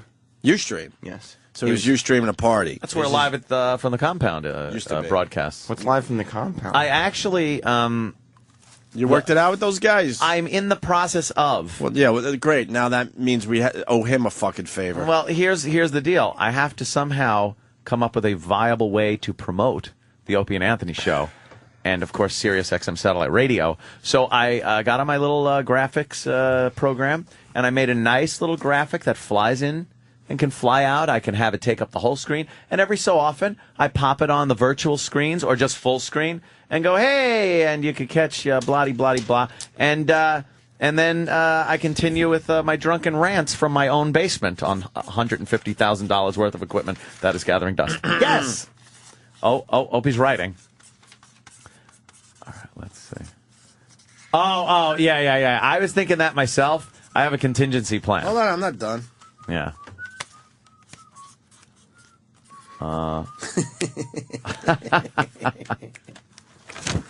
Yeah, I was thinking that too. So I was thinking that too. Don't be foolish. I have a couple of options. Don't be foolish. foolish. That was my plan A. Mm-hmm. Unlike dumb purse lady, I do have a plan B. You do have a plan which B. does have You're gonna have to go to plan B. something a little more. I know. You know plan I'm B. going to lead with plan A. Yeah, that's not gonna work.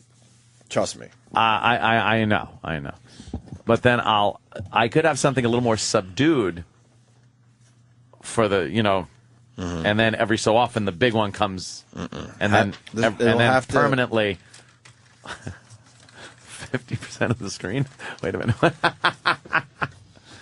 Right. That's what's going to be That's said. what I'm thinking. I guarantee that. Yeah. Danny, can you destroy this, please? Right. We now need a shredder in the studio for my new bit. Danny is so right. Yeah.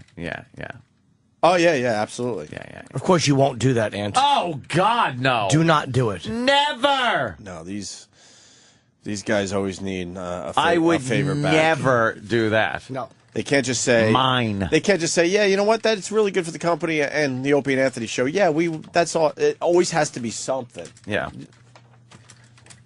That's true. That's true. That's Some why other people have been victims of this. That's why I don't film a lot of videos in studio, because they want all sorts of things when that happens. All sorts of fucking Well, things. I would like to shred get back this, to doing live from the compound, Shred that. and I am, for the people that did enjoy the drunken babbles and phone calls, I am trying to get that going. That's the shredder? It's going to take forever. Is that a fucking... You think they spent money in this place? Is that a cross shredder? What do you got going there? It's a single cut. Single cut. It's called the Danny. Works pretty well, don't you think? And you really can't get injured by it. The Danny 5000. It won't nip your fingers. And I can do CDs as well. Hey, Sam, while we have you in here, Sam went to a huge premiere for the Opie and Anthony show, and we greatly appreciate that, sir. I was busy getting a picture with Santa Claus, and you were doing the right thing, and you went to the big movie premiere was Yogi Bear? No, not Yogi Bear. Of Little Fockers. You got invited to the premiere? Yeah, I was on the red carpet. Did you go to the movie? You meet De Niro? I saw De Niro. Did you go to the movie? No, I did not go. I was invited to the red carpet, not to the actual movie. Why when they... Well, I know why we weren't invited. Why? Nobody's going to want to hear it. Go ahead. Because nobody speaks for this show. We have nobody speaking for us. So they don't think to invite the show because the people making up those lists don't just go, oh, let's get people. How'd you get on the red carpet? They did. Not Roland, actually. Roland would have done it if he had the ability, but Liam and Annabella. But wouldn't that lead to, and here's your ticket for the movie? I don't know. I don't know if press usually goes to the movie or not. To tell you the truth. I think they do, or they go to a screening. I guess a press screening. Yeah, you might be right on that. I don't know if press usually goes to the world premiere, but they were good to. We've gone to many of these premieres. Safe to say, there's plenty of seats for civilians. Meaning us. They did do a good job of getting me on the red carpet this time. Yeah, and who'd you talk to for the big premiere? You got Ben Stiller, you got De Niro, like Jimmy said. You got Dustin Hoffman, Barbara Streisand, Luke Wilson. This is not Owen Wilson. Excuse me, I'm sorry, Owen Wilson. This is not actually the company's fault this time. This is more an example of, you know how you guys say that in the industry that radio is just shit Yeah. would be the word. Yeah. Well, yeah, that kind of relates also to. So they stopped for all the TV cameras and then saw the TV... saw the SiriusXM satellite radio flag and said, "Fuck that." A lot of the non-actor Hollywood people who are just business people were passing by the sign and acknowledging that the Paul McCartney concert was good the night before. So you know what though? That's good. I said this a long time ago, and I never got my check for this suggestion. They should get rid of the name radio. Radio just makes people go, ugh. Yeah. It really does in the entertainment business. Especially when it's a satellite so radio. you should just have SiriusXM satellite or whatever. But SiriusXM entertainment. Something, but get rid of entertainment. If you just said SiriusXM.com, we'd probably have more pull. Right. But radio is such a bad word in entertainment. Yeah, it is. And this place, you know, I'll pat him on the back today. This place is way more than just radio. Oh, so really? why would you call yourself satellite radio at this point? Really, man. You can even million. Huh? 20 million. Yeah, but just say satellite even. That says a lot. SiriusXM I like satellite. Entertainment. Or entertainment, something. Yeah. But get rid of fucking radio, I'm telling you. Because they put like radio and magazines together on the red carpet. Right. And so what they do is they get like a couple people who are literally going to hit every single stop. And then while magazine and radio are talking to those people, the A-listers just fly by. Zoom. Yeah. So fly you're by. Really, I man. did get to see Ben Stiller, Robert De Niro, Jessica Alba, Owen Wilson, and Dustin did. Hoffman. You saw him walk right by With you? my eyes, I saw them. But the fact that this is where those publicists, and by them I don't mean ours, of course, I mean Right. where they don't get it right is they don't realize how many people. They'll put them on a morning news show, and there's a lot more fucking. They'll put them on Larry King, I know. and there's more people listening to this show than No. watching Larry King. We have kidding. more people listening to us than was watching Larry King. A lot at the end. more. Absolutely. And Yeah. then what happens if Sam does get a nice clip, then we pass it along to a bunch of other channels, and now Exactly. you're really starting to reach some people. Synergy. Yes. Plus all the replays we do. Yeah. So you're hitting a lot of people with Sam's horse shit. I did get one question with Blythe Danner. I like her. She was in Blythe Danner. I like her. Whose mother is she? Gwyneth Paltrow. Right. Okay. Ah. And she was in Great Santini. She played the mother. Oh, she was? In that. Oh, okay. But Danner's been in a lot of things. But that'll be coming later. That's not on the disc. Okay. Here. But yeah, SiriusXM. I'm going to say it again. I'll give it to you for free today. Get rid of radio. I'm telling you. Do you think they're going to listen? No. Of course not. I'll take all this knowledge somewhere else where people will listen. Of course No they're not problem. going to listen. SiriusXM satellite even works. Entertainment would be good, but if you want to keep it short, just say satellite. That means a lot. But does radio help because the business is still getting it in cars and stuff? Radio sucks a dick. It's need to get rid of the XM part too and just kind of call it one thing. Well, to be fair, it did just say Sirius when I was on the red carpet. It was, Yeah, but it see, said, that's can't help myself. Sorry, boys. That's where they were way too pompous during the merger. XM makes way more sense than Sirius, but they were just obsessed with their side of the merger. Sirius, XM makes sense. AM, FM, XM. XM, right. But they did do a good job of getting me a spot on the carpet. And the talent people's credit here, I was the only person from Sirius that got to go. It's not the talent people here. It's not their fault. Yeah, it's and they it's did a literally good the way job with the people show look. It's not their fault. at It's the way that people look at radio. Yeah. It's the way people look at radio. Yeah, radio just is, it puts a bad taste in a lot of the celebrities' mouths. And the reason that guys like Stern will get people is because his name is recognized. It's almost like they don't look at him like a radio dude. Yeah, when he goes down there, for so long. Yeah. when he goes down there, it's the Howard Stern show is here. Yeah. Yeah. So the profile of the show has to be raised up. So when they see it, they're like, "Oh, I read about those guys. Oh, yeah, those." Yeah, that's those what I mean by assholes. nobody speaking. They for need the show. something that will eventually turn into a memorable acronym. Remember when people used to call HBO Homebox? Right. Remember when you go, what's on Homebox? Because Home Box Office, that's where HBO came from. And then it just turned into HBO. HBO, right. And now you just know it as HBO. Right. But it was like, hey, what's on Homebox? Right. It's got to be SXM. So, Yes. Then again, No, Showtime is just- SXM. so I mean, if they don't agree with XM being stronger than Sirius, that's fine. Whatever, that's their decision. Then just make it Sirius, and then it becomes Cinema 100. It becomes HBO, right? Yeah. But to have Sirius, Danny says, Call it Sirius Has It Totally. And then we can make an acronym, and it'll be great. Wait. Oh, hey! That doesn't describe the company at all. Dude, that would be shit, though. Still good, Danny. You made a mistake there. You should be aware of that. Danny. But to call your company SiriusXM Satellite Radio is way too fucking much. It is. Yeah, way too fucking much. Let's say hi to Greg on Long Island. Saying hi to myself today. Yes. What's up, Greg? Sirius, they name everything radio on all their channels, like Pearl Jam Radio and stuff, because I guess they figure that the Sirius subscribers are too stupid to know that they're listening to a radio. And this is not trashing the company. I think it's not a smart move. No. They really should get rid of the word radio and come up with something else. Get a marketing company to figure it out. And dude, that's not for the listeners. When they say like Pearl Jam Radio, that's for branding outside for people who read about it in the paper or hear about it. That's not for the people who buy the service. That's for people who they want to buy the service. Yeah, but every channel ends with radio. He's right. But I mean, that's Rosie why. Radio, Oprah Radio. Right. Yeah. Radio. How about Martha Stewart Living Radio? I mean, right. How much longer can you make the title? Right. So I'm only saying that's not for people who have XM Sirius. That's for people who they want to buy it and go, oh, Oprah has radio? Oh, Sirius. Yeah. They want you to associate, if you don't have the service, with this company that's radio. We're echoing. When you think radio... Yeah, why are we echoing? I don't know. When you think radio, you think AM and FM. So when you think satellite, you're like, wow, Sirius. XM. I think ham. Ham would be good. Like E-Rock. Because lunchtime. Ham. It's always lunchtime.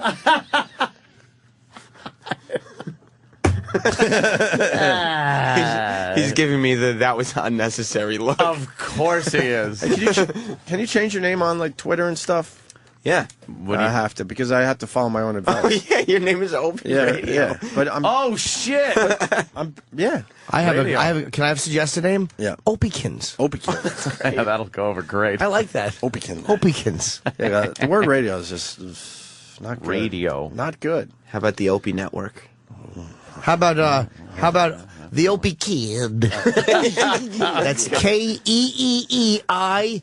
U silent ED. Nice. Opie. Easy to remember. Right. So Sam was at the premiere interviewing. Well, who did you interview if everyone walked by? Well, I got to interview. I thought it was going to be a disaster because the first person that I got to talk to was, I think that's the first track, is the little kid in the movie, the little boy. Oh, yeah. Oh, Uncle Paul. And you notice that's a short track, right? 4 seconds. Right, so I thought things were going to go real south. Yeah. All right, well, here's South 4 on a seconds kid? with sick. No, not like that. With the little kid from Meet the Fockers. Yeah. Meet the Fuckers. It's Get Fockers. It's Get it? Let's just no. say Do you get Meet it? the Fuckers. Right. They're trying to make it sound like fuckers. What? That's the whole gag. Oh, Gaylord. Fucker. See, it's like, wow, what a wacky name. It sounds like fucker, and we're getting away with saying it. And the new movies. These are little fuckers. Yeah, the new movie should be just called Little Fuckers. Little fuckers. I don't know if that has the same family appeal. I agree with Denver Pass right here. He says, enough with the fucking fuckers. Enough with that franchise. Well, I loved the first movie. The first one. To this day, when it's on TV, I funny. stop every time and check out a scene. The first one was funny. End it there. Meet the Parent. Wait. Meet the Parents was the first one, right? Then Meet the Fockers. Meet the Fockers. Meet the Fockers. And then fuck you. Little Fockers could be fun. I couldn't even No, it can't. Okay. I couldn't even tell you a scene in the second movie. I never saw it. Dustin Hoffman. De Niro was in had a it. weird thing, though, where he was looking at Ben Stiller suspiciously. And he with his 2 fingers pointing in his eyes. I'm watching you. Yeah. It's always cool when a relationship But doesn't now- change by the third film. But now Ben is basically saying, well, I'm watching you as well. Oh, See, that's Watch out. So, got little balls. De Watch Niro's out. getting his comeuppance. That's right. All right, that's good. That's good. Because now I there's like some that plot little twist. Fockers involved. I De Niro's here. Yeah. You know, this De Niro. movie, That's Bob. you know me. If I'm not raging, I got to talk to the other fuckers. Yeah. It was very Not raging. good role. Bob, you played tough guys for so many years. What's it like in this franchise with the Fockers to really, get your comedic chops out there? It's nice to laugh, especially since I was a taxi driver. That's every De Niro interview. But you know me, I'll whack you. This time. Oh, hey, don't whack me out. Robert De Niro, wow, just amazing to be in your presence. This time I whack you out with laughs. That's exactly what he does. It is. He did a couple TV interviews, and that's exactly. I didn't hear his movie references, but they were short and quiet and breathing through the nose. It's just like he doesn't answer. They're one over yes or no answers. Yeah. That's it. Great cast. Ben's very good. So Ben Stiller, very good director. Was it hard to work with a younger director like that? Worked with so many. No, it's easy for me. I work with anybody to get whacked.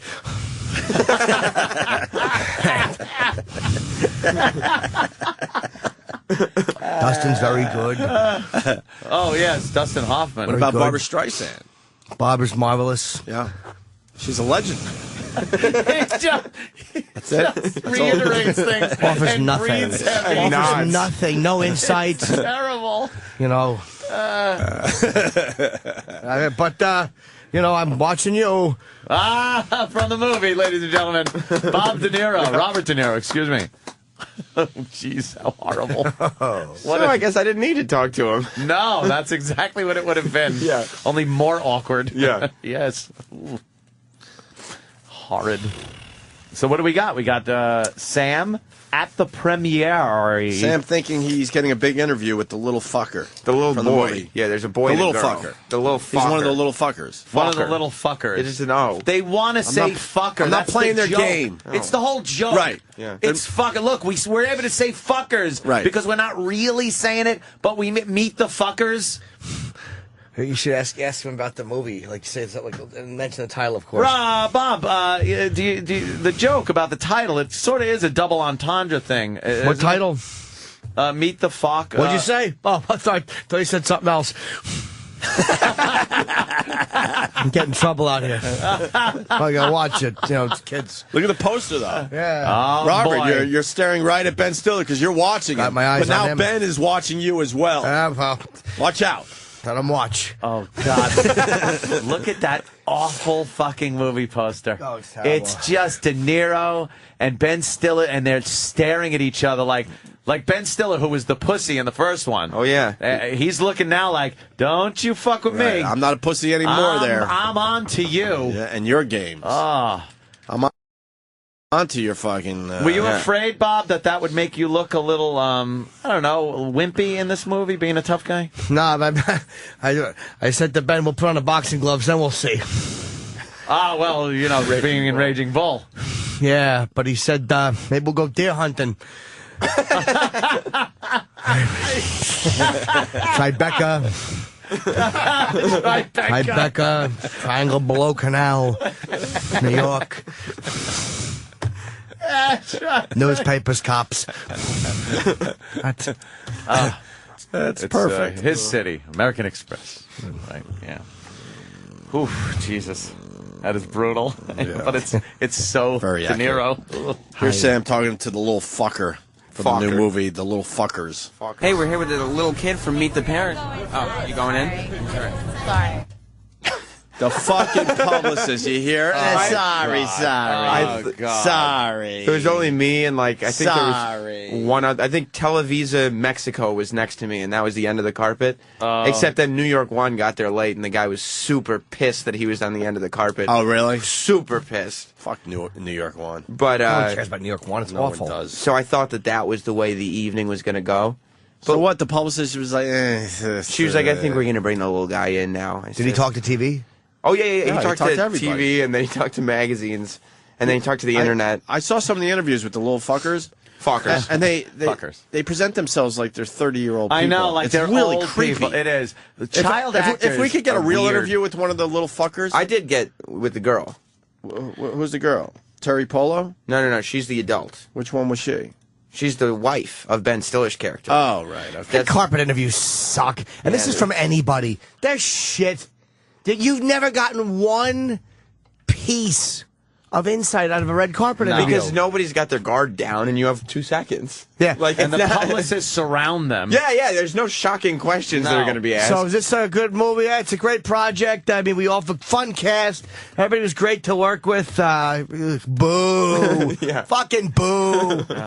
Yeah. Ladies All and of gentlemen, making his way up the red carpet is Fatty Arbuckle. Let's ask him questions about a Coke bottle in a vagina. And his publicist shoves you away. I thought it was a good idea at the time. I saw a cunt in a Coke bottle. What would you have done? Cunt in a Coke bottle. You heard it here, folks. Thank you, Fatty Arbuckle.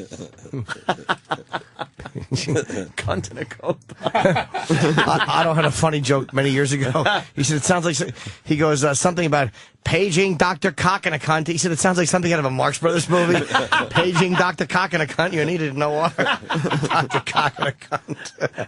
I don't know. There's a lot of old school stuff. Like I had dinner with Otto classic last night. Old shit. Oh, yeah? He's well, yeah. How's Otto? He's good. Me and my girlfriend, him and his girlfriend, and a couple other friends. Oh, that must have been nice. It was nice, yeah. He's doing well. Very good. Very good for Otto. Let's continue with Sam's great fucking red carpet experience. So here. far, a dud. Okay. Sam talks to Terry Polo, who's Ben Stiller's wife in the movie. Yeah, she was in... That's a big get. Yeah, she was in all the movies. She was one of the ones that was going from person to person so that the other stars could just kind of run past while she was, so She you was can't... running block. Yeah, exactly. Oh, wow. But it was good to get her. We're here with Terry Polo. With all the legends that you got to work with, who's the most intimidating to be on the set with? Bob. Me. I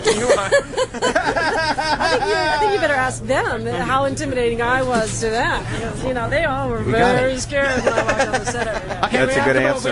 And are you worried that they're going to run out of jokes to make with Fockers and they won't be able to make any more movies? No, because, I actually heard new ones this time around. I could not believe it. So no, you didn't. I think that it won't get old very fast. Well, hopefully it stays around for a long, long time. Oh, shut up. Fucking weasel. You pandering fucking cunt. You fucking You worm. I think it's funny. You should be sticking out of an apple, you worm.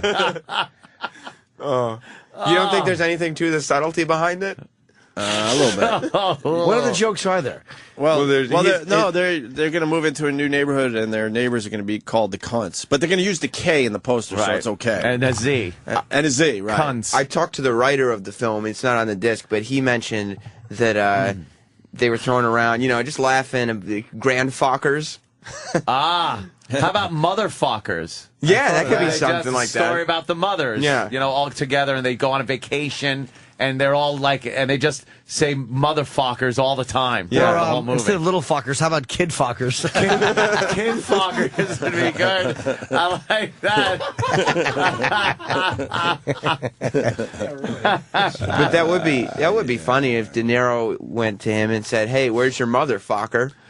Oh, God. You could see where that... Sure. Guys. Okay. Why are you just giving this out for free? You should be talking to the writer. Let's see. What is Rotten Tomatoes giving this fucking movie? Oh, let's find out. Let's go to Sean and Charlotte, who saw the movie last night. How do you see it? It's not out till next Wednesday. Sean? You guys love the show. How are you? How did you see this movie ahead of time, Sean?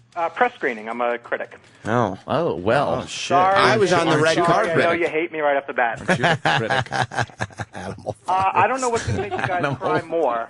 The fact that the big punchline is the fact that De Niro is trying to get Stiller to be the godfucker. It's funny. Or the fact that De Niro actually has a scene with Keitel in this movie. Oh, does he? Together again? Oh, it's cringeworthy. Is it painful? And what does Keitel do? Does he ask De Niro to park his cab and look up at his window, even though that was fucking Scorsese? She's fucking a nigger up there. She's fucking. That's what it was.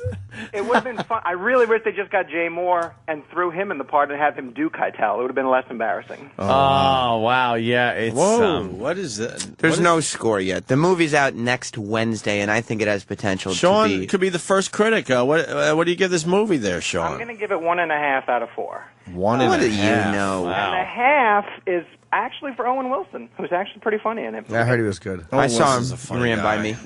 He does this, he does the same thing that he does in the other two movies because they don't do anything different. They just take the first script and change a couple of lines. He's one of those guys. There's not many of them that could be funny in a really bad movie. Yeah, Yeah. We can make a short list of people. Bill Murray was always funny in bad movies until he got weird, later in his career. Who else? John Candy. Always. Very funny in bad movies. Always funny. Who's Harry Crumb? That's a funny movie. Very funny in bad movies. Who else do you add to that list? Jimmy Norton. Jimmy Norton. Very funny in bad movies. Jerry Sherbert. Jerry Sherbert. Sherbert. You expect us to believe Farley? that How about name? Farley? Farley never Jerry made a really Sherbert. great movie. Jerry Sherbert. Chris Farley. Very funny in bad movies. Yes, I've mentioned him before, but Bill Tetley. Bill Tetley. Very funny. in bad Extremely movies. funny in bad action movies. star. He is, that's why. But he would do really funny lines. Yeah. Like you throw someone off a building and go, all right, I gotta drop you off now. That's a good one. Yeah, Bill Tetley's good. He's the only action star under 160 pounds. He's very slender with glasses. Slight man. Yeah, a lot of pens in his pocket. Anyone else you could add to that short list of people that are funny in bad movies? John Goodman. Turk February. Turk is February. very good. He does abortion jokes, no matter what the scene calls for it or not. I like to see one of his movies. Yeah. See his catchphrase abortion joke. That fucking Planes, Trains, and Automobiles saw it again. It's a Oh, wonderful movie. It's hysterical. Wonderful movie. Hysterical. How John Candy delivers the I like me, where he's not sure of himself, but has to tell fucking Steve Martin, I like me. I like me, yeah. He stammers through that a little bit, that one word. Yeah. It's brilliant. He Fucking was brilliant. really good, just as an actor. He was great in Only the Lonely too, with Ali Sheedy and Maureen O'Hara. It was like a comedy, but it had like some serious moments to it. He was very good in that. I want to see every John Candy movie now. Yeah, try Only the Lonely. I haven't seen it in years, try but I that. remember liking it. I'm gonna try Uncle that. Buck. Sorry. Yeah, Uncle Buck was funny. Go ahead. We hang up on you. Sorry about that. Yeah, Uncle Sawbuck. What does he say in Planes, Trains, and Automobiles? You modest cunt, Steve. Yeah. the guy asks him how he's doing, and he goes, well, still $1 million short of being a Oh, millionaire. yeah, still $1 million shy of being a millionaire. Yeah, what a great line. Just so hacky. Still $1 million shy of being a millionaire. But he uses the line wherever he goes because he thinks it kills. It's hysterical everywhere. Steve How many to times him, you say in it. his head. Right. Steve Martin was great in that as Neil Page. Know why he was great in that movie? I finally figured out because he really is an asshole. So he was just playing himself. I couldn't agree more. I don't think he was doing a great job at acting. I think he was just playing himself in that movie. Face. I'm Right. supposed to be in first class. What is that Rotten Tomatoes thing we got there? There's one, and this is why I hate Rotten Tomatoes. This is their one positive review for what is it? Little Fockers. Little Fuckers. It's from We're not playing their game. Louise Keller from somewhere, and her review is a few morsels of hilarity and many that are cringeworthy. That's a positive review. And I remember there were a ton of those like that when Avatar was like the biggest thing in the world. Yeah, and it really gets to decide what's a good review and what's bad. Is it I the don't Rotten know. Tomatoes people? It's a good call. I don't know, because there's a lot of reviews like that where they're incredibly mediocre and, in my opinion, far more negative than they are That's a positive. bad review. And yet they have that's 100% on the tomato meter now, That's Doesn't make sense. a bad review. It's an absolutely bad review. Let's be honest. Little Fuckers is going to fucking blow. No, there's no. It comes out this Wednesday, and I think it could be very funny. The first two were very funny. Name any comedy franchise where the third movie was even close to good. Oh, wow. Name fucking one, please, Oh, right now. shit. Police Academy. Caddyshack didn't even Police get a Academy chance to 3 do was very Caddyshack funny. three. That exploded after 2. Let's see. Shit. Could anyone come up with anything close? Well, Meet the Will this Fockers. be the first one? The Fockers is, I think so, because it's not a franchise that's been done before. Usually franchises don't even get a chance to get a third movie Not out. That's right, comedies, because especially. they're usually not of this caliber. What about Friday After Next? Yeah, the Friday series. Friday Yeah. series. In person. That's right, Larry. The first one, hysterical funny. And then just what a drop-off. What about the barbershop? Scary Movies by 3 was still funny, right? Scary Movie. Scary Movie 2. I don't think Scary Movie 3 was funny. How about the Police? Not the Police Academies. The Naked Gun 33 and a third. Naked Gun, they were kind of running out of gas. Jokes. That's the one that OJ had the big afro and couldn't get through the door, though. Very funny. That was funny. He couldn't get Airplane. in to kill people. Anna Nicole Smith had a dick. That's hilarious. Everybody's either dead or a murderer. Leslie Nielsen and Nicole Yeah, it Schmidt. is kind of good to OJ. watch now. Beverly Hills Cop 3. Yeah, God. Boy. Oh, was Listen, that bad? I think Little Fockers has the potential to be very funny. The cast is great. Goddamn Rich in Connecticut. He actually got one. Did he? See? He's got one. Yeah. Let's go to Rich in Connecticut. Rich Christmas Vacation. was the third movie in the fucking franchise. And that's a funny movie. Anthony, I'll see you at the tournament. Look at Rich being all cocky. Rich from Hangs up. Connecticut. He's out. He's going to be in. But they have Dustin Hoffman, who's funny. Ben Stiller, who's funny. Yeah. Owen Wilson is funny. Too many fucking funny make not funny. Robert De Niro is very funny. No. Well, let's. Oh, he's a talent. He could be a good comedic actor, though. Sam talks to the little girl from the movie. Yeah, this is one of the other little Please fuckers. tell me she sounds like a 30-year-old, proving my point. Or do we have to go somewhere else? I to know. get that I audio? agree with you. I hope it translates. All right, here's another little fucker looking from at the her, movie, definitely. Little Fuckers. We're here with Daisy from Little Fockers. Daisy, how old are you? I'm 8. And what's the name of the girl you play in the movie? Samantha Focker. And is Samantha Focker also 8? No, actually. Surprisingly, she's supposed to be 4 for half of the movie and 5 for the rest of it. Was that hard for you to play younger? No, I just kind of acted like myself because she's supposed to be really sophisticated. Was it intimidating to have to work with actors like Robert De Niro and Dustin Hoffman? I had never heard of anyone else except Owen Wilson and Ben Stiller. But when everybody told me how famous everyone else was, I was like, I should have known that. So you've never seen Taxi Driver? No. Well, you should see it when you get a chance.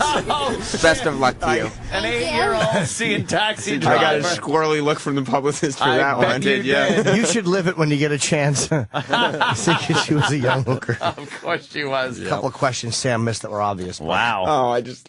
Yeah. Oh, come on. If you're asking somebody, how was it to play young, you should have said, did you have to shave your pussy to play younger? That's not an appropriate question at all. Holy shit. Holy shit. I certainly would have not have been invited back to another premiere if that had been the question. No, I think you've got it more than a squirrely look from the publicist. on that Are one. you sad Roman Polanski didn't direct this? You missed that one? Can you imagine how mad the publicist would have been if I had straight faced looked at that little girl and said, "Did you have to shave your pussy To play younger. to play younger?" Why not, though? Because That would've been viral. it ruins reputation. You should have asked her when she said she was 8. You should have said, "Were you 8 before you were 7?" Oh, I Get it? Her pussy. It would have been lost on her. See? Why did I open this can of worms? No, I think Sam, what? You want a career on the red carpet? I Or do want you a career in general. Or do you want a career in radio, like a real career? No, I think that the You wouldn't have got taxi- kicked off the radio for saying that. You wouldn't be on the red carpet Yeah, but anymore. I wouldn't and have who cares? got any guests on the radio. We've done a red carpet thing once, and we blew it off by putting Laverne and Shirley, the retarded Laverne and Shirley, in our place. Yeah, but now we have We don't bad give a shit about relationships the with red every carpet. publicist. Let me play devil's advocate with Sam. Oh. Had you done that, Yes. Sirius would have fired you. If you Right. said to an 8-year-old, Yeah. did you have to shave your pussy? They would have fired Yeah. you. I'm the representative from SiriusXM, not from the Opie and Anthony show.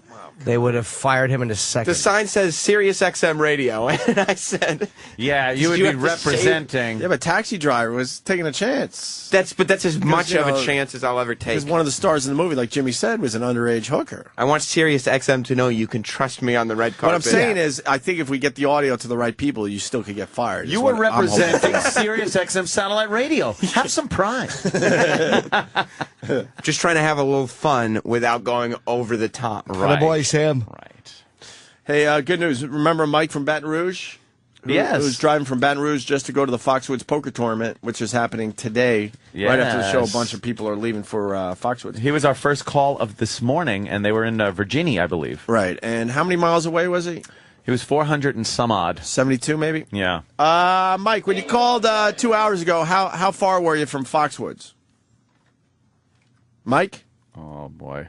Terrible wreck on the on 95. Oh, no. Yeah, Mike is not flaming. there. That's fine. Hey, Sam talks to Kevin Hart, who was just on our show. The day before. Oh, yes. Wow, you got nobody. I did. I got The only reason Terry. I say that because we already talked to Kevin Hart, so he's not going to give you anything new. I got Terry Polo. I got the little kid. I got Blythe Danner, who corrected me. I said Blythe. She said Blythe. It's Blythe. Blythe. It's not my fault they got one of those weird names. It's Blythe Brian. And who's the asshole that corrected us in studio? Yeah. And I wasn't brave enough. I got to be honest. I wasn't brave enough to say anything to him. I don't remember who that was. Terrell. Yeah, T.O. What did he say his name is? Terrell. Terrell. Yeah. Shut up. Yeah, you didn't. And to this day, I hear everyone call him Terrell. Yeah. What's wrong with Peter? It's easy. Yeah, Mike, Bob. You got one of those Bill. weird names. You got to just accept that people are going to Deal with it. mispronounce People are all going the to fuck fucking it time. up. You self-important It's shit. not my problem. She wasn't rude about it. She just said, my mother always told me. Oh. She was nice. She was a nice lady. Whatever. You should have kicked her in the cunt. Oh, wow. No, I would never kick Blythe Danner. That would have been in that area. an immediate expulsion. Sirius From would the have red been. carpet, though, right? Not Sam would have kept his This job. company no? would have been so pissed if I had kicked Blythe Danner in her crotch. So pissed. Look at whatever. I'm not going to say that word, Danny. It's River rude. now, Hosting NYPD the gun buyback program. gun in buyback Harlem program in Saturday. Harlem. Boy, they're going to be giving out a lot of money. Which they proved doesn't really work, right? No, they just get more. They give them money for the guns, and then they just go and buy better guns. We're getting guns off the street. No, you're not. I don't give a shit. You're really not. Okay, here's. You should let them have the shitty guns, because you see those shitty guns? You can't fire those things. Yeah, And then they give them money so they could buy, like, real guns. They jam up and shit, right? Yeah, of course they do, yo. It's a stovetop jam, bitch. Sam talks to Kevin Hart, who's in Little Fuckers. Fuckers. You're missing the subtlety of the joke if you say the F word. I feel like playing their game. How many times do I have to tell you? We don't play their dumb game. But when you guys do it, And it's you not shouldn't funny. have It's either. just vulgar. You could have got away with that. Calling the little kid a fucker? Go, so you're in the new movie Little Fuckers. And then, correct yourself, obviously. I don't want to call the little kid a knowing fucker. the whole time you did it on purpose in your own head. Her mom's probably on the red carpet. Yeah, She that's doesn't why want you correct some yourself. Like, I mean, Fockers. asshole radio guy calling her little kid a fucker. Here's Kevin Hart. We didn't cross paths yesterday, but I worked for Opie and Anthony. You were on the show Oh, yesterday. yeah, I had a ball. Here's the question, though. You're walking the red carpet. All these A-listers are on the movie poster you're in. Yes. Why is it a guy like Jim Norton or a guy like Patrice O'Neal never gets to walk a red carpet like this? Well, here's the thing you got to understand about Jim Norton and Patrice O'Neal. They're never going to make it. No. For one, they're two of the most unattractive guys that I've ever personally met in my life. For two, with talent, you need it. I think you don't think those guys? No, not there. no, not at all. But they're good guys. At the end of the day, They're good people, they're good but- people. But for this business, it's not really going to happen. I mean, Jim Norton has a face for radio. And people don't understand what that means. It basically means he doesn't have a face for camera. Right. But he's a good guy. No matter what you say, you just follow it. But he's a good guy. Right. Patrice is a great guy. So it makes then you're a good guy because you say he's a good guy. You know what? These guys are great. At the end of the day, it's we'll see what happens. But I just don't see this ever being in their future. Actually, if you can, I'm going to touch the red carpet and just give it to Jim for me and just tell me what it feels like. It's about as close as he'll get, I It's about guess. as close as he'll get to my touch to going to him. All right, thanks a lot, man. Thank you, man. Take it easy. Oh, boy. He was very mean. I didn't think that was not nice. I didn't think he was gonna. I thought he was gonna be nicer. I happen to make love to the camera. I'm like Coco in Fame. Coco. Good old Coco. I liked how, who was it, Patrice that said he can't wait until he looks like Gary Coleman. So the movie comes out next Wednesday, and I'll bet it will be funny. It's definitely worth at least checking out. It'll be fucking hilarious. Fucking. Get it? Let's say hi to Los Angeles. What's up, Los Angeles? Hey, how's it going? You got something on the Little Fuckers? Fuckers. Yes, yeah. The you always know it's a good sign when the director is nearly fired, and then Dustin Hoffman filmed all his scenes months after the principal photography, only a few months ago.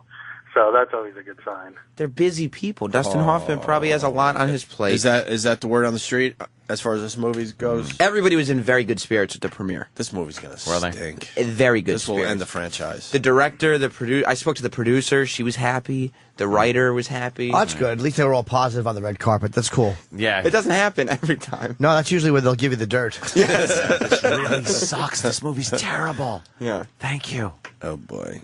No, I think it's going to be funny. Oh, that is Robin Williams. All I saw is Afghanistan, and I see Robin Williams looking like a jihadist. He's over there now, yeah. He is? What's he doing? Fighting? No, him and... Thank you for your service. Thank you for your service. But that's what made me think of, wow, Kevin's all over fucking CNN. Jesus. Really? Oh, yeah. Oh, man. This is a YouTube sensation. Yep. And he's going to fucking be all over it. Damn, motherfucker, look at that shit. The beach is here, corner five, motherfucker. That's pretty much it. It is funny. Dummy. That's great. Good for him. Stupid bimbo's hair catches on fire. Good for her. All right, well, pat it out in a tub of water, you adult. Thank you, Sam, for doing the red carpet thing with the Little Fuckers thing. And thanks to Liam and Annabella for hooking it up. Are we getting any stars from that movie? Terry Polo is the only person who came to Sirius. Johnny We got Fontaine? Kevin Hart for the movie, and then Terry Polo came by here as well. Okay, but not our show. No, I mean, she didn't. I don't know, we probably turned her down. Jimmy Carter said something. We'll tell you what it is next. Stay there. I gotta know. Opie and Anthony Show on the Virus, SiriusXM.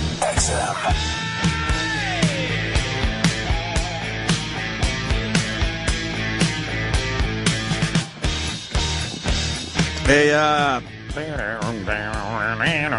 we got Gerald Blaine. Let's not forget, we haven't promoted it in a little while. JFK Secret Service agent.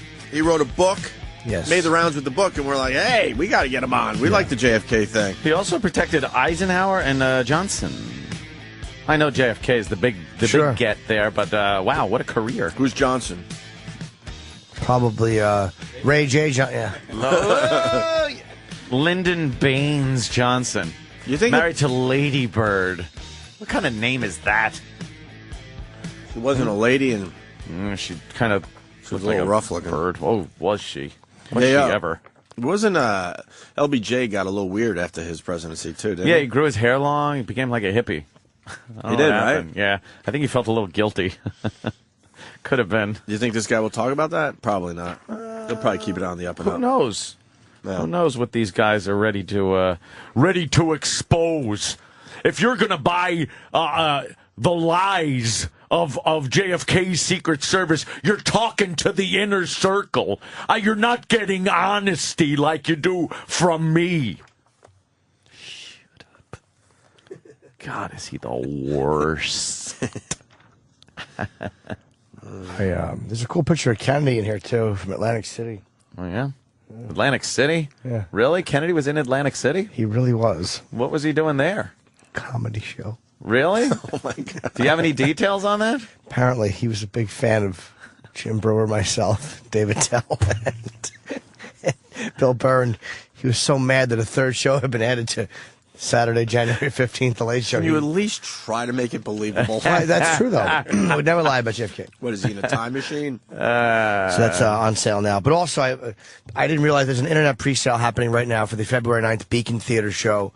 It's this is for Geraldo's kids. All money, I believe, is going to them or the fund set up in their name. Or I don't know exactly, but it's a charity for his children. Seinfeld is headlining it. Colin Quinn. Tom Pop is the host. Myself, Ted Alexandro, Jesse Joyce, Judy Gold, Louis Black. It's an unbelievable show. February 9th. Tickets on sale tomorrow, but there's an internet pre-sale right now. And also there's these amazing packages that have like signed posters. Their VIP packages are expensive, but again, it's a charity, so I don't feel bad for event. you. Signed stuff. There's a backstage. Seinfeld getting involved. Yeah, Seinfeld's... That's really cool. You know he's doing that to help. I mean, he doesn't really get involved with a lot of that type of thing. No, he doesn't do bullshit stuff, but I think for another fellow comedian... Yeah, he knows this is a real situation. Yeah, Greg has 3 boys, and it's unfortunate they're going to have to go through life without their father. And, it's like you want to at least be able to get... Because, Greg would want them to go to college, and, his ex, of course, wants them to have good lives. They want to just be stand-ups? All of them? I don't know. I wonder if he would have wanted them to be comics. You never know. It's not a bad profession. There's a lot of uncertainty. As a nation, we got to stop obsessing about college. So over it. Enough. So over it. Oh, we got to get the college fund together. No, you don't. Yeah, whatever. Try your luck. Roll the dice. It's kind of a scam. Play poker. It really is a scam going on there. Yeah. Well, this is just so their lives are better. So yeah, just. But a lot of people think you need to throw your kid in college to make their life better, and I'm starting to think that is not necessarily the case. Put them in insta debt. Insta-debt. Insta-debt. You're in debt for the second you start your life. Yeah, we've done the bit, I guess, but you know our take on that. Jimmy Carter. So Jimmy Carter says America is ready to elect a gay president. Why did he say this? Yeah, where did that come from? Eventually, we'll have every type of president. Gay's going to be a little rough. We're not ready for a gay president. I don't think. You got to go female president first, right? Oh yeah, there'll be female before gay. Yeah, that's for sure. And he predicts it will be in the near future. He's crazy. Although I did say there wasn't going to be a black president for President Carter years. thinks America is ready to elect a gay commander-in-chief. I think the entire population of America has come tremendous strides forward in dealing with the issue of the gay. They can't even fucking pass gay marriage things in every fucking city, even in liberal California, in every state. They can't even pass that. You think they're going to elect a gay guy? You think even gay governors? Look at that. With Jersey, with that fruit. That was his name? We forgot a long time ago. Jim McGreevey. Jim McGreevey. He had to hide the whole thing. Or if he came out as being gay, you think he would have gotten elected? Did he get elected, or did he get thrown in there? Do you think we've already had a gay mayor in New York City? I think we had a mayor that adored cock. I think we had have a few. That's what I'm saying. There's a few you could pick from. I think old Ed Koch was a little light in the loafers. That's my personal opinion. But, Where's he at he with was that? never really seen with any romantic interests or Either anything. way? No. Did he ever have a wife? No, I don't think Ed Koch was ever married. Did he ever have a Goyle friend? I don't remember Ed Koch ever having a girlfriend. No, say it like that. A Goyle. A Goyle friend. A Goyle friend? I don't think I ever had a girlfriend. And then, Giuliani loved the pussy. That guy. He made that clear. Got rid of that wife and just started fucking around. Got rid of that wife to the point his kids hate him. Yeah. Let's see. Or maybe one out of the two. I don't know. Ed Koch says it's unacceptable to ask if he's gay.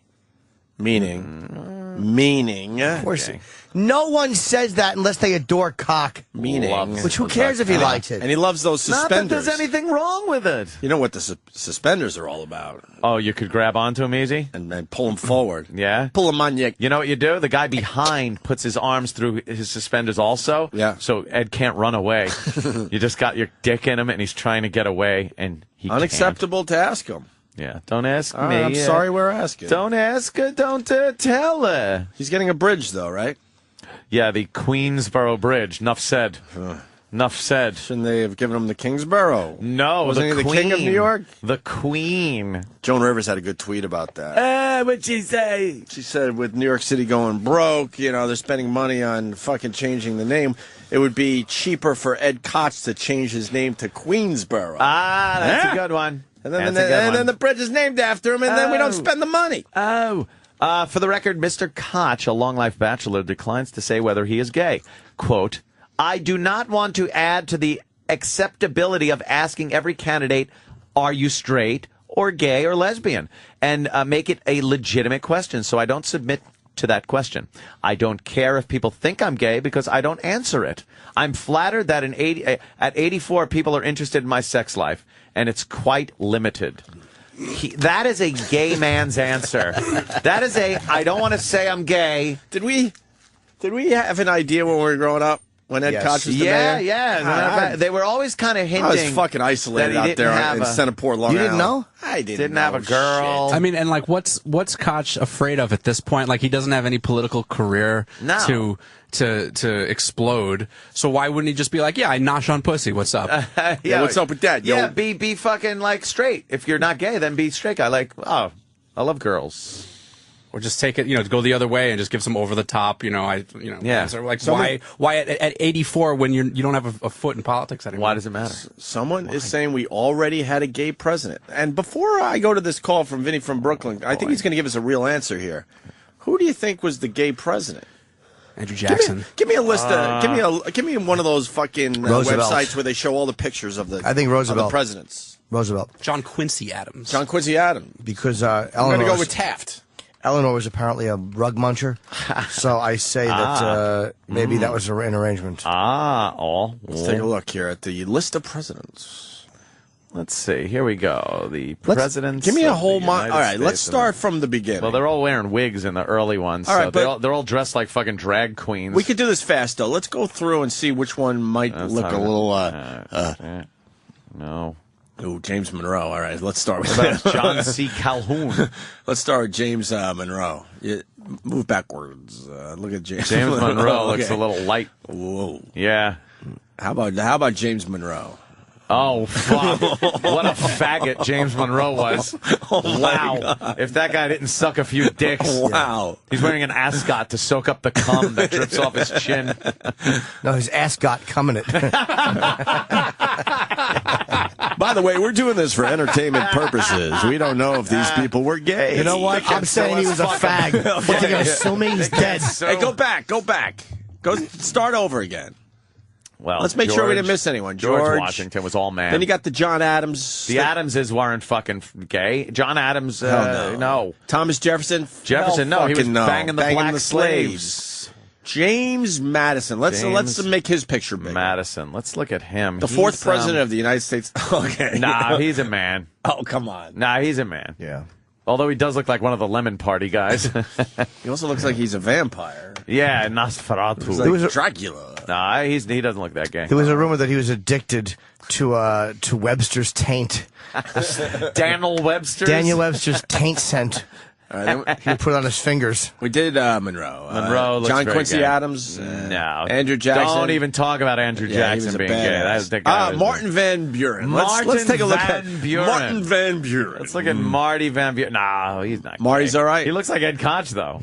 Marty looks like a kid toucher. That's when presidents could just be fucking ugly. What is he holding? Look at him. What is he holding in his hand in that portrait? Hopefully it's like stacks of money. Yeah, just how cool would that that be for the president? To buy some slaves with and shit. Sure. Yeah. He's got a fucking Showing Larry off his Fine bling. hairdo. All right, we're going to let Martin Van Buren go. Yeah, we'll give him a pass. We're giving him a pass because Vinny's saying we already had a gay president. All right, let's go back to the list. Now we move on to William Henry Harrison. No, you could tell. Look at him. You sure? Yeah, look. He looks like fucking... oh, my God. Oh, come on, dude. Come on. He looks like a producer on Broadway, that guy. Yeah, you think he looks a little like... Come on, it's like man. Tommy Toon? He's got the gay eyes. The gay eyes. All right, he's a suspect. Gay he's eyes. A suspect. We'll give him a suspect. Suspect gay. All right. Was he married? What do we know about William Henry Harrison? He was in the Whig Party. Uh-oh. Hang on. Whig. William, dude, come on. Look at this guy. President. He looks like he had a young lover. Do you think? Was he married? It looks like he had a little boy toy. Marriage and family. Marriage and family. I'm not even going to give the whole beard thing. If So they're married, gay. He had 10 children. I rest my case. 10 children. He wanted everyone to go, look, man. I'm not he was gay. doing some fucking. Here's my 10th kid. He was doing some fucking. Come on. You got. All right, let's go back to the portraits. You got to give this guy he's straight. Definitely. Oh, yeah. Harrison was the guy, thank you, Iraq, that died 30 days in office. Was he the flu guy? The flu guy. He was the guy that decided I don't need to wear a fucking coat for my inauguration because I want to look good. Was that him? And and then got the flu and that pneumonia. That'll happen in like John Tyler. 40s. We don't know much about this John Tyler. Tyler guy. The 10th president of the United States of America. He What do you think? Why do they all look gay in their portraits? That's what I'm saying. They're all putting dude. on the gay face. John Tyler. And look how he's sitting. Yeah, 2-hour speech in the winter that killed him, I guess. That's right. Yeah. Very good. All right, let's move on from John Tyler, although his legs are a little too spread for a president. Yeah, let's just kick. Zachary Taylor. James Polk. We don't have to look at James Polk. We don't have to look at Zachary Taylor. Millard Fillmore. All right, let's look at Millard Fillmore. Another Whig. The 13th president of the United States of America. He looks like a businessman. Yeah, we'll give him a pass. He looks like Trump. He looks like Bernie Madoff. Yeah. All right, moving back. Who's next? Franklin Pierce. Yeah, let's look at Franklin Pierce. We're trying to move through this, but All right. What's he's suspect. Franklin Pierce looks like the emo kid from South Park. He did have emo hair. Franklin Pierce was the first person with emo hair. He's got that horrible part, and then the hair is really high. Looks like he's in The Cure. Yeah. He was our first emo president. We'll give him that. Emo president. Which makes you suspect. It makes you suspect, though. No, they're kind of androgynous. And what do you think of this guy? I don't even know his name already. Franklin Pierce. Jimmy's back. Possible. He looks a little like Michael Richards. It's a little. There you go. Very good. Yeah. So hopefully he had the same rantings. I probably did. All right. Moving on. We're going to try to zip through this. Yeah. I mean, it'll get easier. The internet's a little slower. Okay. Franklin Pierce. All right. We got James Buchanan. Pop him up. Yeah, he's big and fat. Because the next one's Abe Lincoln. We're not even going to fucking go there. Well, why? We could. No, actually, there's been rumors about the Abe, there right? have been. Oh, yeah, he's gay. First emo cut. This is the first faux hawk. Faux hawk. He's got a faux hawk. All right. This guy... I am saying gay. So gay. Full gay. It looks like he has lipstick on. Yeah, totally gay. He's big, pudgy. Yeah. He's a little bear. He looks like a bear. No, he looks like an old queen. Yeah, Wasn't he getting blown in the Overlook Hotel? Yes, that's what he looks like, too. And now the next president. Wait, James Buchanan, thank you, Brandon Bacon from Atlanta, getting some knowledge here, was probably the first gay president. He never married and lived with a male friend whom Andrew Jackson referred to as Miss Nancy. He was also one of the worst presidents ever. Can we go back to James Buchanan? Did you guys know this? Oh, this is the one we're doing. Oh, shit. Okay, and we said it, too. Wow. He looks like an old fucking queen. Let's see. What do they say about him? 15th Prez of the United States.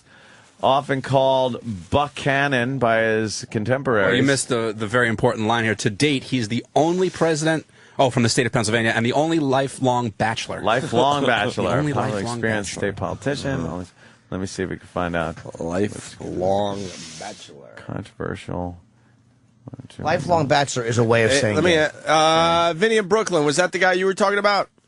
Gentlemen, Merry Christmas. You are correct. James Buchanan. We're all about this James Buchanan. James Buchanan. So it's a safe bet that we already had a gay president. James Blue Cannon. Cannon was a good friend of his favorite show. Thank you, Vinny from Brooklyn. Always a pleasure, sir. Damn. Anything else on Buchanan? Merry Christmas, gentlemen. Thank you. All right, yeah, Merry Christmas to you, man. All right, let's move on. Oh. Okay, so the next president was Abe. Is Lincoln. Boo! Boo!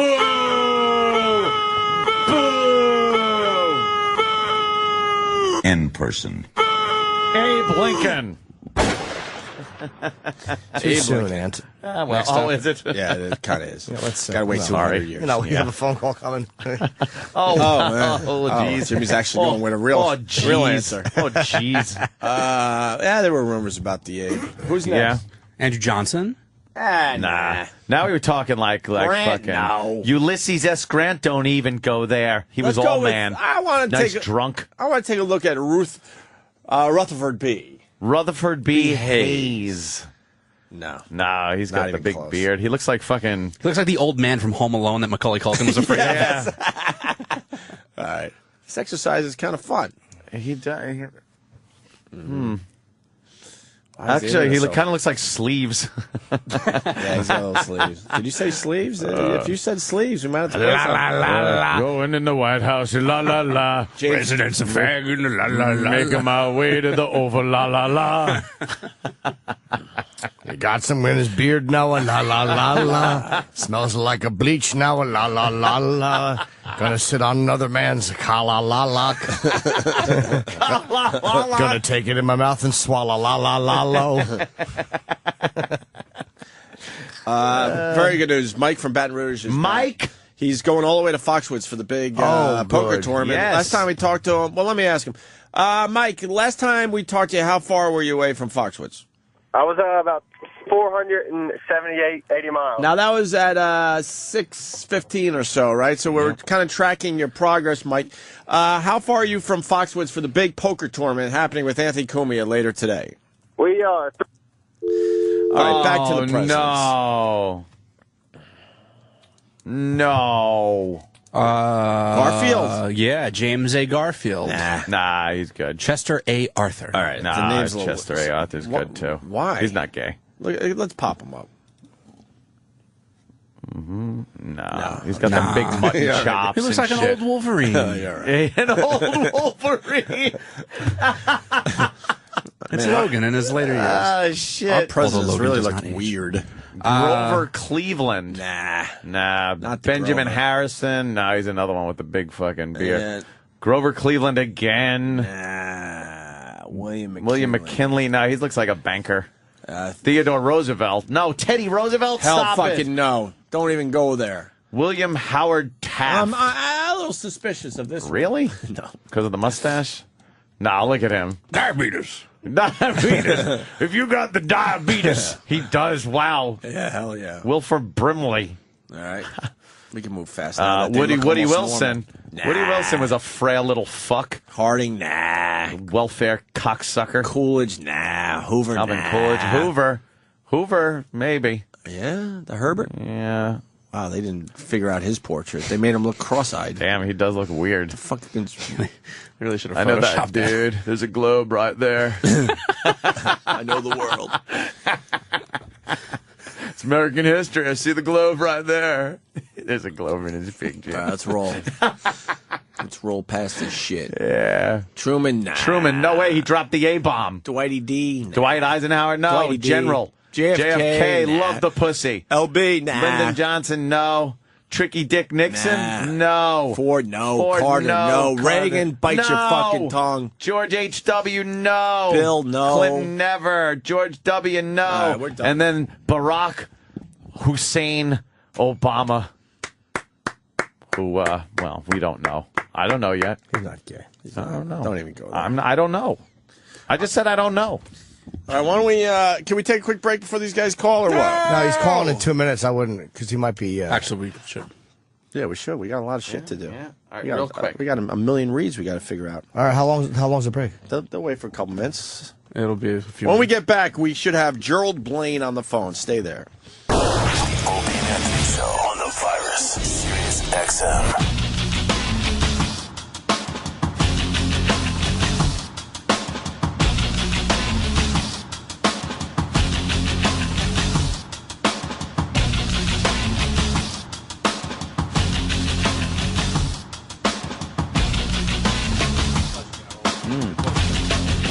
This is heady music. Yeah, it is. We welcome to the show Gerald Blaine, JFK Secret Service agent. Good morning, Gerald. Hello, sir. Jimmy's here. Gerald. We have the connection. Ah, there we go. Hi, Gerald. Welcome to the Opie and Anthony Show, sir. Well, thank you. Now you have a book. It's the Kennedy Detail, and very interesting. Does this have? Is this tied in with the documentary I saw of the same name?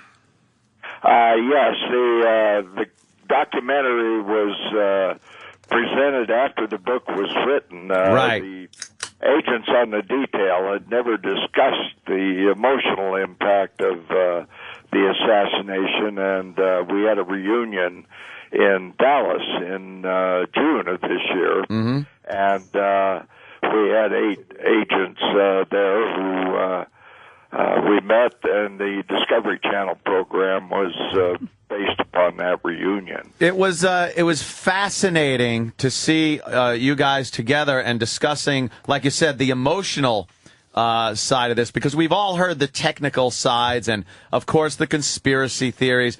And to see you guys just as the human being aspect of this whole thing was really fascinating. It's a side of the story that really has never been seen or talked about. Well, that's true. We right after the assassination, there was no trauma counseling, so everybody sort of swallowed their own emotional impact of the event and had to continue on with the new president. And nobody realized what long-range impact it would have on them. We just never talked about the assassination at the former agents meeting. It was an off-limits subject, and so somebody suggested a reunion just to talk about it. Right, get it off your chest. Was there, like, obviously, you guys are human beings, and when something like that happens, do you feel like we failed, or is there tremendous guilt, or do you have to kind of go on with the knowledge that no, you cannot be 100% perfect when some nut decides he's going to do something like that?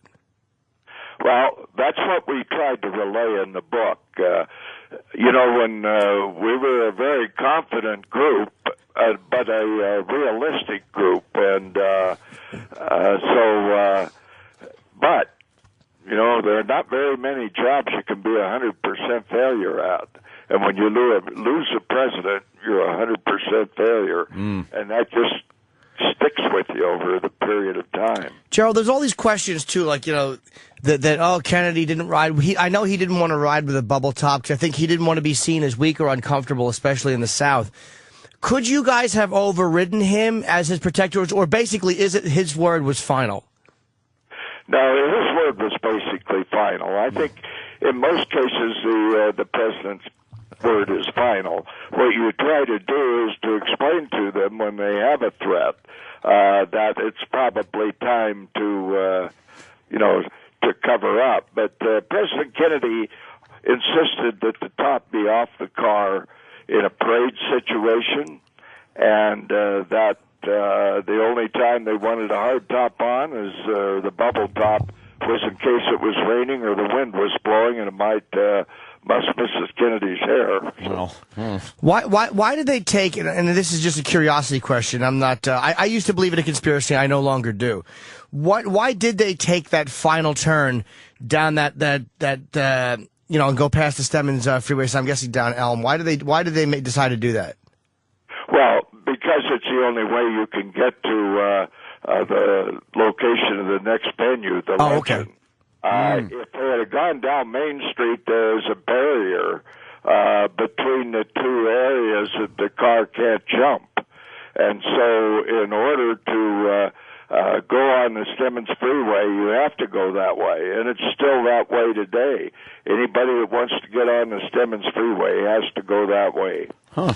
Was there ever a moment, because I think you were on the advanced detail, you were not actually in Dallas at the moment, right? That's right. I was in Austin when the assassination occurred. I had conducted an advance in Tampa, Florida, and was supposed to go on to Dallas to help with the advance there. But then one of the fellows was dating a Braniff Airlines stewardess, and so he asked me if he could take that one, and I said yes. So I went to work on the midnight shift.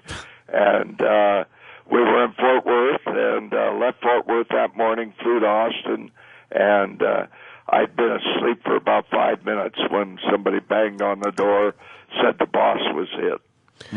Was there ever, because there was one point where after the Warren Commission, so many people doubted what happened, and they said at one point 80% of Americans felt, I guess because they had only gotten a one-sided explanation on the Zapruder film, about why it looked the way it looked. Was there ever a moment, just as a person, where you or any of the agents thought, like, well, maybe there was a conspiracy? Was there ever a moment where you guys had your doubts?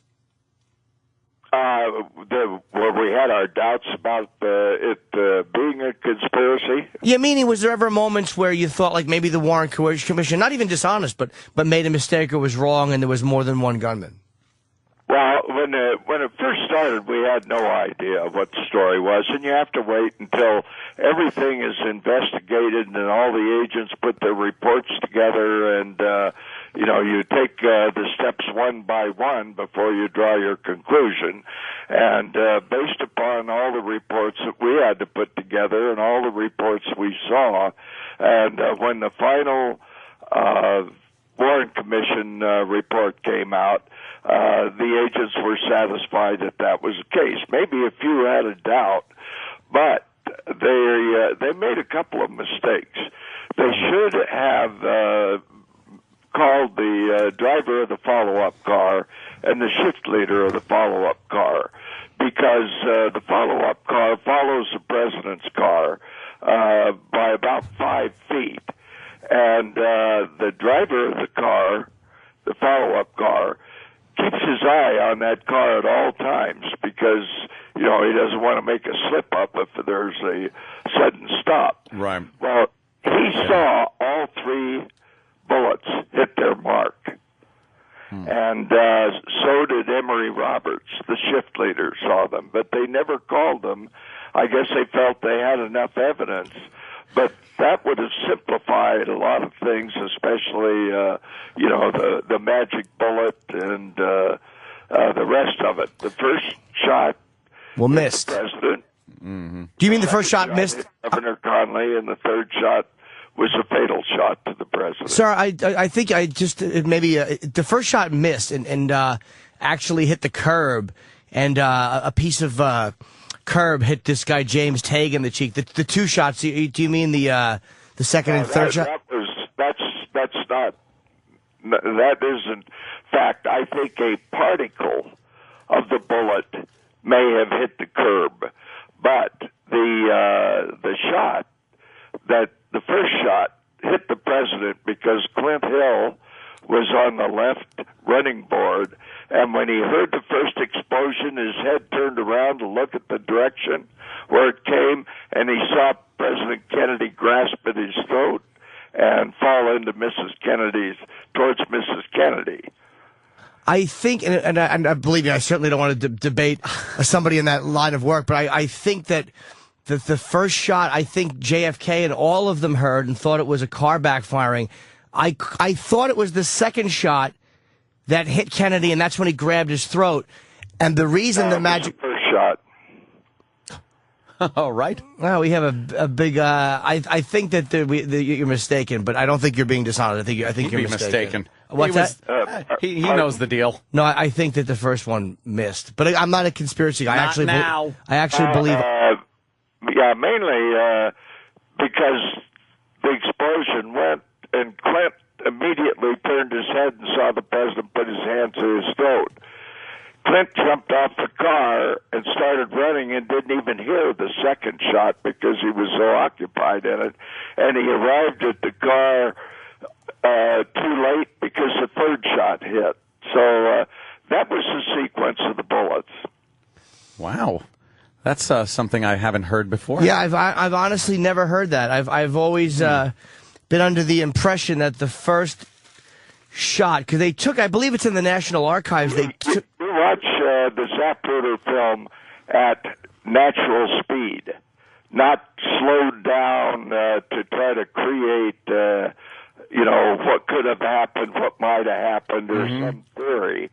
And you'll see that the president comes out from under the tree with his hands up to his throat. Yes. And Clint is turning his head along with the other agents and sees those hands go up, and that was the first shot. Now, the second thing, and people sometimes don't read everything, and I read the entire Warren Report plus the volumes after. The sixth floor of the book depository had planking. It didn't have a flooring. It had planking, and it was used as a warehouse up there. Mm-hmm.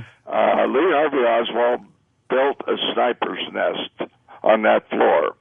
And below him, on the fifth floor, there were 3 employees of the book depository that were watching the parade go by. And suddenly they heard an explosion, and they felt dust drop down on them in particles. Then they heard a clink, the shell hitting the floor. Right. The second shot, the same thing happened. They heard the explosion, they felt the dust, and they heard the clink of the projectile. And then the third shot, the same thing happened. There were 3 shots fired in Dealey Plaza that day, and that was the sequence, and that was the location.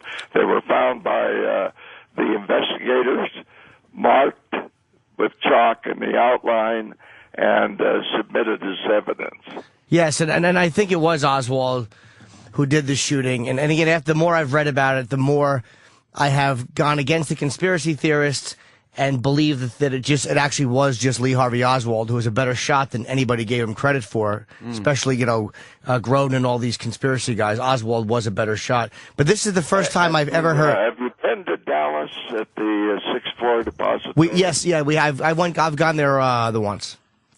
Okay, it was not a difficult shot. Yeah.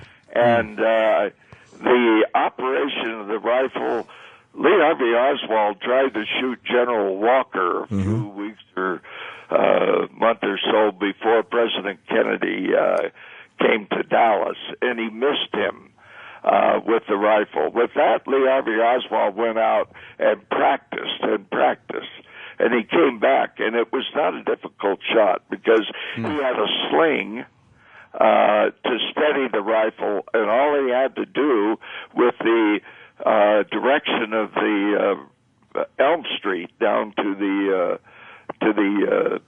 thruway, he had the sling. He didn't have to vary right or left. It was either up or down. And I think that he classified in the military, he was a sharpshooter, and then he classified as a marksman right before he left. So people didn't think he was a good shot, but he was. And I think the ironic part is, had he not been killed, Marina Oswald never would have been forced or had to give up that information because she still would have been married to her live husband. So the Walker thing you're referring to, we probably never would have known about if he had not been killed. So it's better that he was. And can I ask a question now? Why would Oswald try to kill that one guy? Who was the guy again? General Walker. Do you know the circumstances behind that? But why would he try killing him knowing that he wants to shoot the president? Because if he fucking... I don't know. You know, he just... Crazy. Lee Harvey Oswald wanted to be recognized for something. Right. He failed at everything that he'd done. He couldn't even be a good defector. And so he takes a shot at the right wing. General Walker was a National Guard general who was sort of a right-wing individual. And then he turns around and shoots the president, who... is not a right-winger in any means of the imagination. He just wanted recognition for something. So obviously, if he was successful, he would have got the recognition for shooting Walker and not President Kennedy. And why didn't they catch him for that? That was one of the bad strokes of the whole thing. That right. It wasn't President Kennedy's day. It was a terrible day. Are you saying that all three, because I've never heard this, and maybe it's my own, all three bullets struck President Kennedy? The first bullet hit President Kennedy in the throat. There was some markings on the metal of the car, because when it came through, it didn't hit any bone structure. It came right through the muscle in his back, and in the lower upper back, or the upper back, and then came out of his throat, and probably was on an upward thing and hit metal out there, and then just went on in the same trajectory. And the bullet was not in President Kennedy. It just cut the hole through, and then the second one hit Governor Connally. You can see in the car that Connally is turned around after the first shot, trying to see the president to see what happened when all of a sudden he gets clunked by the second shot. And that was the sequence of it. There's been a lot of controversy in it, but you have to say what bullet. If the bullet that missed, if you say it was a single bullet, then the first bullet hit President Kennedy and then hit Connally. The second bullet would have hit the curb, but that wasn't the case, because those two fellows in the follow-up car saw each one of the bullets hit their mark.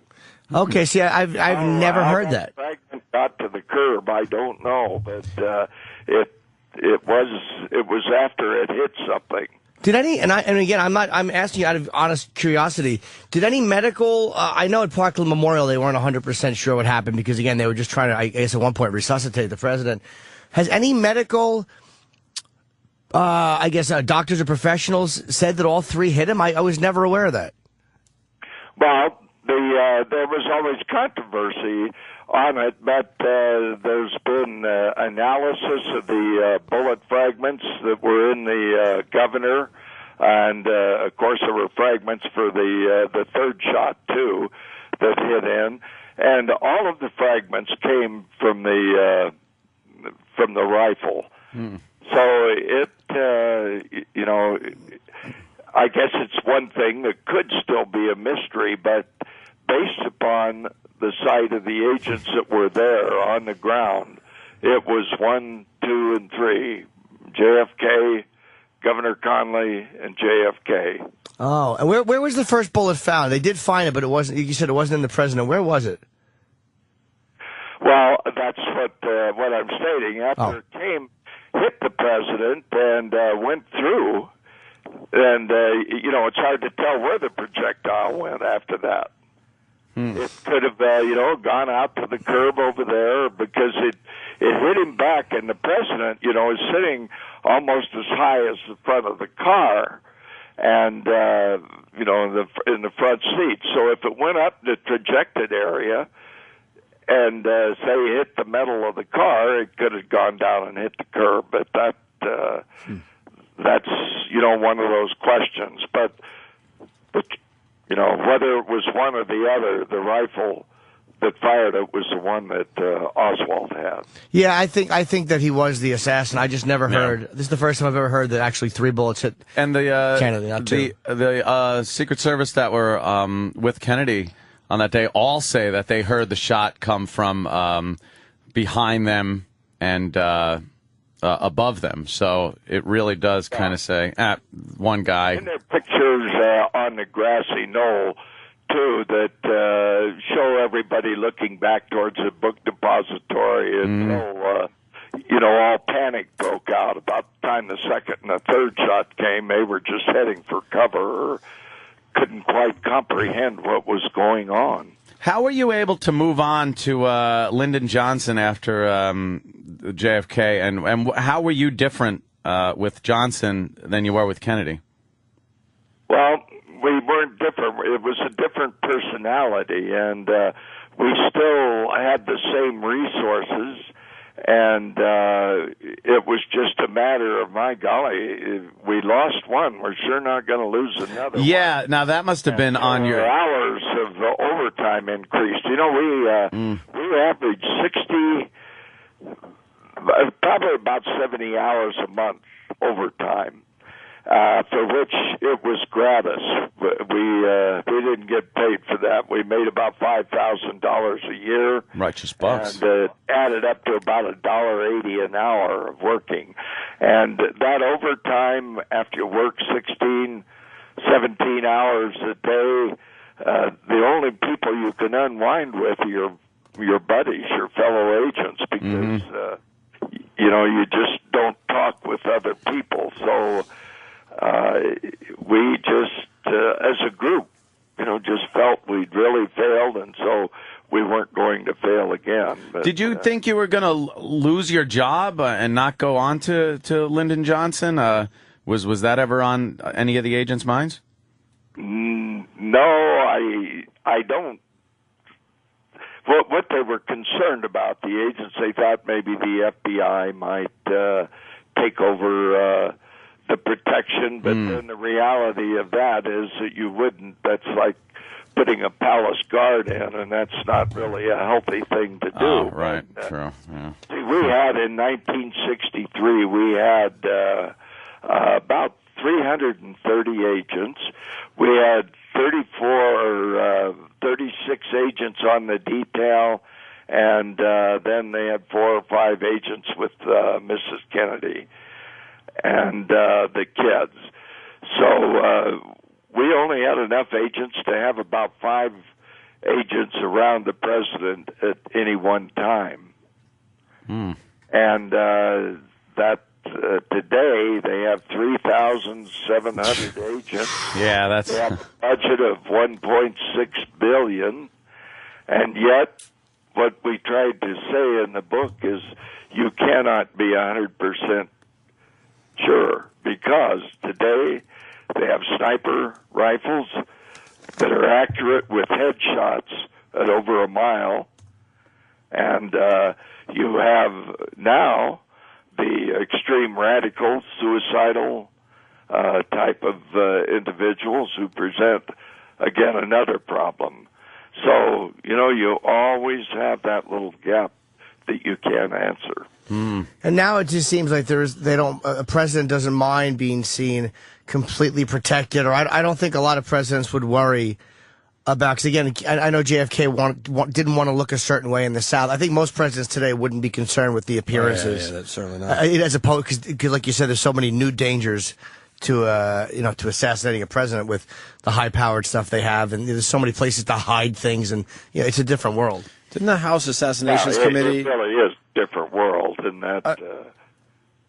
I just want to go back. Didn't the House Assassinations Committee say there were multiple shooters at one point? The House Select Committee on Assassinations, or whatever that was called. Their conclusion, which I haven't read, it has been apparently discredited, was an acoustic evidence. The medical evidence didn't show anything new. Right. It was acoustic evidence, which was supposedly taken from a policeman's microphone, and they said that there was a fourth shot fired, and then. That was later disproved because yes, it was. I just want to know because I know somebody somewhere else. So I know that was out there for a while. It was like a mile away. Actually, it wasn't the police officer's mic that they heard. It was like they had mistakenly thought it was at the time of the assassination, but it wasn't.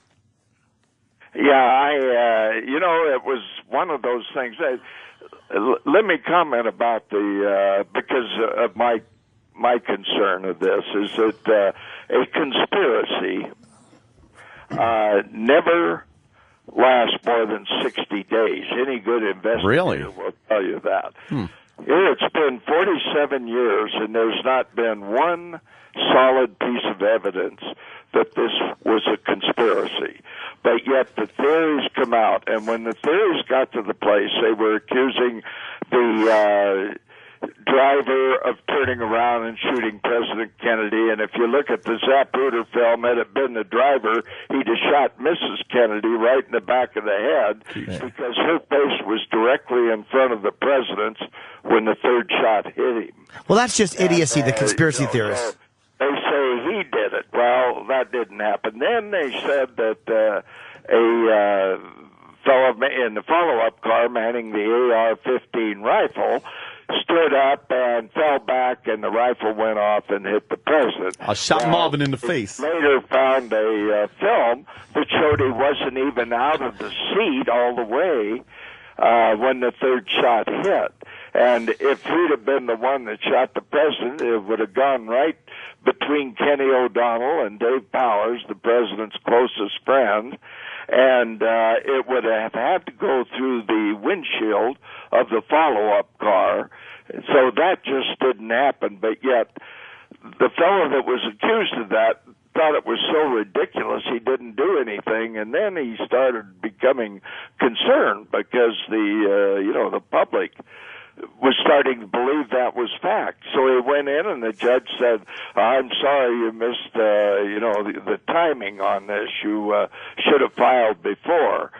Well, then they re-released the book again in a paperback, and he opened up the suit again, and the curator at the Dallas Museum showed the film to the publisher and so forth, and they finally realized that couldn't have happened. So the suit was settled.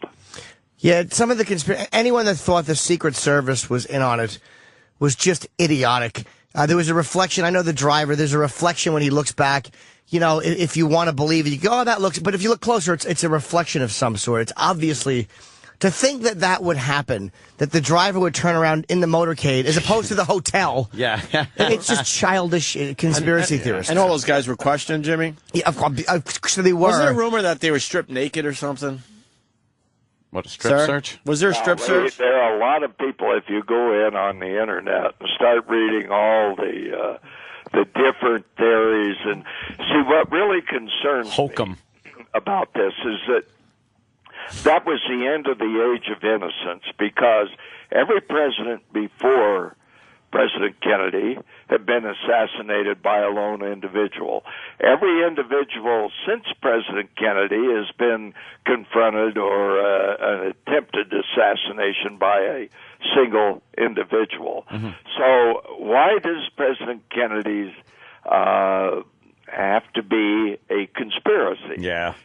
Mainly because nobody wanted to believe that President Kennedy could die at the whim of one individual. But our nation changed. When I said the end of innocence, the nation changed because when people started conspiracy theory, they went after their enemy. It was either the right wing, the left wing, or the blacks, the whites, the CIA, Russia, Cuba. You take the person you dislike, and that's where the aim went. And so today's, right after that, Oliver Stone put out JFK. Yeah. And he took a component of all these theories and made a movie. And unfortunately, that has influenced our younger generation to this day. Yeah, people think it's history. USA Today had an article out, this was about a month ago, that 82% of the young between the ages of 18 and 29 believe it was a conspiracy. Yeah, I guess because it's Vincent Bugliosi wrote an amazing book about the assassination, and the point he raised in the beginning, which was such a great point, is of course people want to believe in conspiracy because conspiracy theorists have the more interesting story. It's a better story, and it's sadder that some lone nothing of a man like Oswald was changed American history so drastically. It's kind of it's more attractive to think that it was this big government thing and that it couldn't have been stopped, as opposed to just this one dirtbag, which is really what it was. Well, that is what I believe really happened, because today the youth has no confidence in government. They suspect everything that comes up because history was going that way. And this concerns me, because if something happened today to President Obama like that, I'm not sure this country would survive. We're really, because of all the past history over Kennedy's. Could you imagine what it would be like if something happened today? Well, you kind of look at it, too. It's like the way government is now. Information has passed so quickly.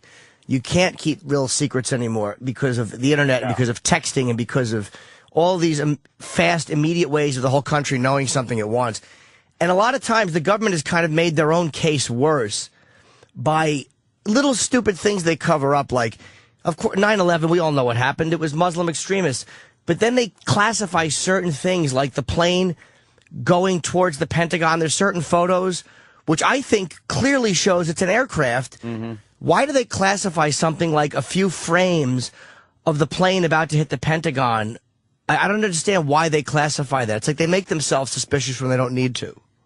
I'd say there are probably too many people in government. I like that. I like the way he thinks. Do you know anything about, like, Oswald's tax records? Yes. Why certain things are kept classified? I don't know. I didn't. I believe that most of the important documents are out. I don't know that anything is classified by Oswald. The Kennedy family wanted the medical parts, kept secret for a period of time. I keep hearing, there are millions of documents that the CIA has. That's not true. It's they may have some programs that were back there, and they probably are so filed so far away that nobody knows where they are or what they are, whatever is left, because I believe all the documents in reality have been introduced that have an impact on President Kennedy. And did you, sir? I'm sorry. Did you see? You saw Jackie after this? I'm sure you met with her again or talked to her again. No, Clint Hill, and one of the problems that Clint had, he had a terrible time with the aftermath of the assassination. He went with Jackie for a year after the assassination, so he not only had the trauma and the emotion of that. Been called an asshole a lot that year, but he had to mourn with the family, and he said Mrs. Kennedy never really discussed the assassination with him. It was between the two. It was a forbidden subject. So he never got to say, not that he owed an apology. It happens, but I mean, he never said he was. Well, I guess not. Well, why didn't they just get a new detail? Because that's uncomfortable for everybody involved, for Jackie O, and then of course the guy. So you reassign him. I found going around the country. I wrote about the agents, but I go around the country on book signing tours, and Clint and I talk with the crowd, and I look out and I see people break into tears, and all of a sudden this brings out the trauma that they were confronted with when they lost a president. Sure. So it's a kind of a national phenomena. That's why the book seems to be going so well. It's going great. I want to interrupt because I want to add to what you just said. Obviously, it haunts you to this day. And in what way does it haunt you? Do you have nightmares, or could you talk about that a little bit? Pardon now? Does it still? He was saying this. It obviously haunts you to this day. The assassination. So well, it concerned me. After I left the Secret Service in '64 after 5 years on the detail, and I went to work for IBM, retired from there, and then worked for an oil company, all in the security and development of law enforcement systems and so forth.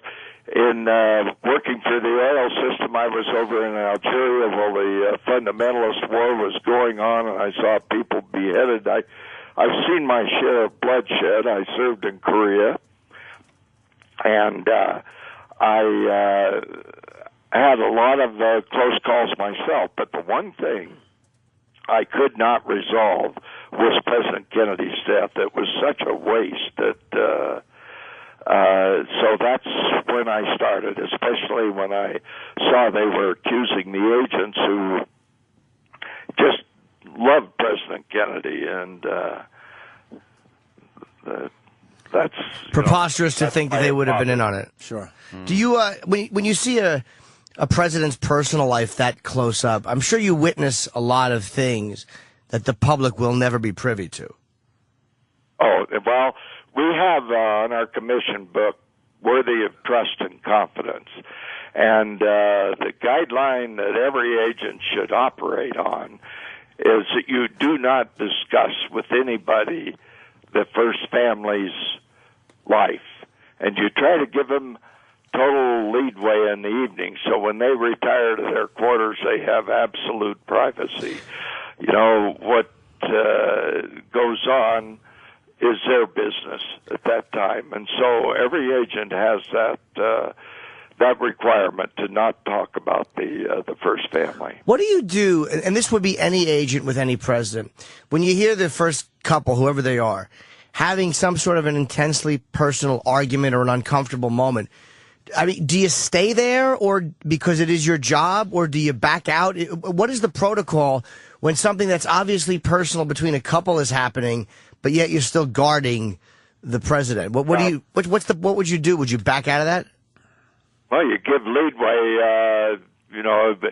Usually those arguments don't occur in front of an agent. They probably save those to the evening, because I never heard an argument between the president and the first lady and all the administrations that I served.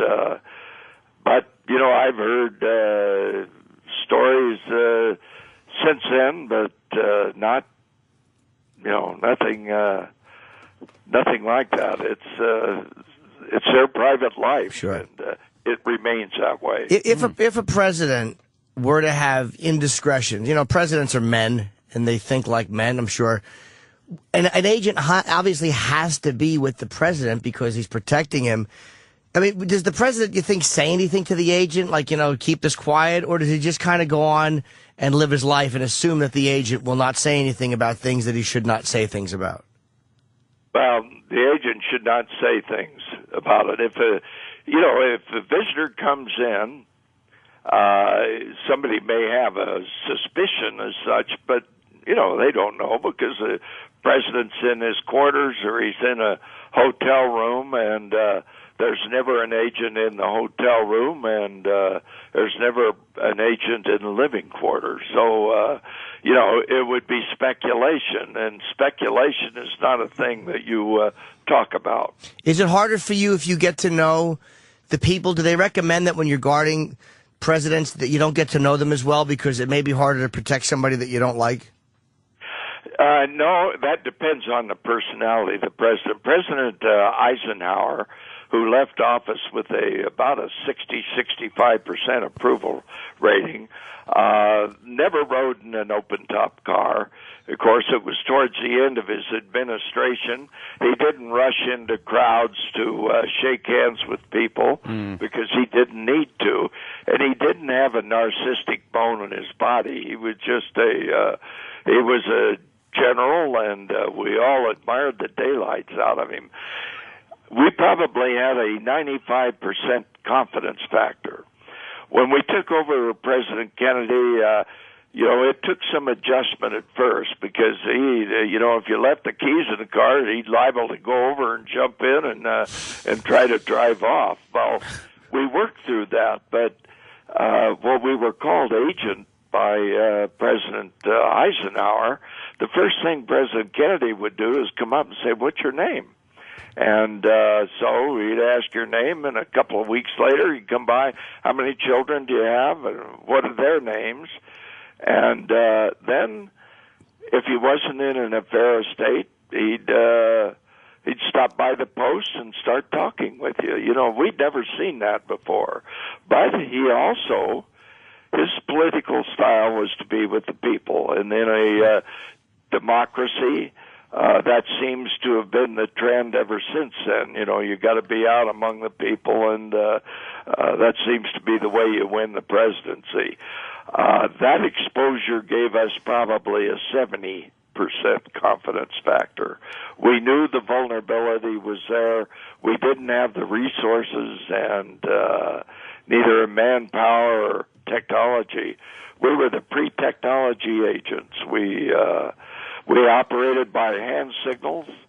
We carried 3x5 cards of individuals that were indexed by geography and by name, and we memorized those pictures, and that's why we wore sunglasses, so we could hide our eyes, because if you saw somebody in the crowd like that, then you used the hand signal, bang on the car. So you wouldn't have to look right at them. Along that line. And then the agents would, you'd give a signal, and the other agents would pick up on it. If the individual looked like he was a threat, we'd tell the driver to get out of there. So that was the way we operated. No radios, no equipment whatsoever on Old school. What do you think that I know we have to let you wrap soon, sir. What do you think that the Secret Service did wrong that day? Could you repeat that one again? Sure. What do you think the Secret Service did wrong that day, taking into account that you can't stop every human being who has a desire to kill another person? What do you think the Secret Service could have done differently that day, which would have had different results? I don't think we could have done anything. I did the advance in Tampa, Florida, and I was the only agent that had a threat case in the area, and I had 2 threat cases. There was a young man that was going through psychiatric problems, and so I talked with the parents, and we had a field agent there to maintain surveillance. The second individual had not only threatened President Kennedy, but he threatened the local mayor, so he was in jail. Those were the only 2 threats in the entire Southwest, and we only had a master list of about 10 people which were of concern, and 2 of them were on at my location. So I look at Dallas. The fellow that did the advance there was the most thorough advance man that the organization had. I mean, he triple-checked everything. So the advance was done correctly. We had no suspicions of anything other than, Texas had a lot of political problems, but they were all Democrats, but they were either to the right or the left of the party, and that created a problem. And then you had some conservatives. In Florida, we had pro-Castro and anti-Castro. We didn't know what impact that would have, but it was something we had to look after. We only had 5 people around, as I stated before, because the man in the front seat of the presidential limousine is almost helpless. He could not jump over the front seat and get to the back because there was a barrier there, and then between he and the president was Governor Conley and Mrs. Conley. So, the agent in charge in the first car can do absolutely nothing. The other agent's responsibility is to cover the president and evacuate him from the scene. And there was absolutely no time to do that. Clint Hill was the only agent who saw the president, after that hit, and he took off immediately. He had to run between the first and third shot. The car went 85 feet. The car was going about 11 miles an hour, which meant that Clint had to be running 15 miles an hour, and he still didn't make the car by the third shot. So there was absolutely nothing anybody could have done. Sir, were you one of the agents that interrogated Oswald? No, none of the agents interrogated Oswald. We had an inspector down there who observed the interrogation of Oswald, and the two agents that did the advance in Dallas went down and they watched part of the interrogation, and they just said he was an arrogant person. That he was. How do you feel about Jack Ruby? Jack Ruby, we were in Dallas. The Jim Lavelle, the officer that was handcuffed to Oswald when that happened, said that what Jack Ruby did, Jack always carried a revolver with him because he took receipts from the club, and he was kind of a police character, always dressed in the hat and the suit, and he just happened to be walking by the department about the time the transfer was to take place. And a car drove up with one of the captains in it, so the officer that was supposed to check the security went out in the street to stop traffic and direct him around. When he did that, Jack Ruby just walked down the ramp, and he shot Oswald when he came out of the elevator. And Lavelle said that Oswald didn't say a word. Plus, Jack knew a lot of the cops, didn't he? Ruby was friends with a lot of cops, so they wouldn't have been as alarmed seeing him go down anyway. Well, he was a police character, he ran a strip joint and club. And, hubba, hubba. So everybody knew about him, but we did have an agent that interrogated Ruby, and Ruby just did not want to see Mrs. Kennedy go through a trial and have to testify and so forth. And he cried the whole time about the death and the serious loss. Well, Jim Lavelle, about 2 days later, transferred Ruby the same way that he did Oswald coming out of the elevator. And he told Jim Lavelle, he said, I guess I really screwed up, didn't I? And that meaning that he got rid of his own vengeance, and I think he just wanted a recognition of it, Yes. We have to wrap up, but he also didn't like the fact that he didn't like the fact that I think somebody who had taken out an anti-Kennedy ad was Jewish, or there's he didn't want Jews to be seen as weak or unsupportive. There was something with that as well. But that was some concern because you always have a concern. Especially President Kennedy was tied up in the Cold War the first 3 years, and he was down there really to push the civil rights because that's what he'd committed to. So, you were down in the South pushing on an issue where there had already been riots and problems. So, there was concern. Well, the book is called The Kennedy Detail. And Gerald Blaine, thank you for calling today and giving us some time. Sir. Yes, sir. We appreciate that. You don't get a chance to talk to somebody on the Kennedy detail very often, so we appreciate you calling in, and good luck with the book. Okay, thank you very much. Thank you. Thank you. And we're not sure if you'll be in Atlantic City January 15th, because I'll be there with Jim Brewer, David Tell, and Bill Burr. Tickets for the Late Show, sir, are on sale. This has nothing to do with the Geraldo benefit, February 9th at the Beacon. You want to see Seinfeld? That's your business. I mean, I know I'll be seeing him because I'll be on the show with him and Louis Black. Pre-sale tickets now at thebeacontheater.com. Well, I would like to say tonight is the big poker game. That's it. Foxwoods. Go to foxwoods.com. Put in the little keyword Anthony in lowercase and get all the info you need. Make it up there. It's going to be the poker game. It's going to be me, Jimmy, Patrice, a bunch of listeners. We're going to hang out. The poker game is just part of it, my friends. You want to hear me? You want to see me sit at a blackjack table and go, blackjack, live? 7, please. 7, please. You want to see me cry? You want to see me punch pillows and spit on the floor? This is all the excitement you're going to get if you make it down to, or up, depending on where you are, to Foxwoods Resort Casino and MGM Grand at Foxwoods, America's largest casino experience in the world, of incredible entertainment in one unforgettable destination. The Anthony Cumia Texas Hold'em Extravaganza. That's tonight. Tonight. Go to foxwoods.com for more info. Love it. Hells yeah, yo. It's going to be fun. Yo. All right. Yeah. Just standing. Let's go right now. Let's go right the fuck now. That's what I say. That's what I say. All right, man. We'll see you guys Monday.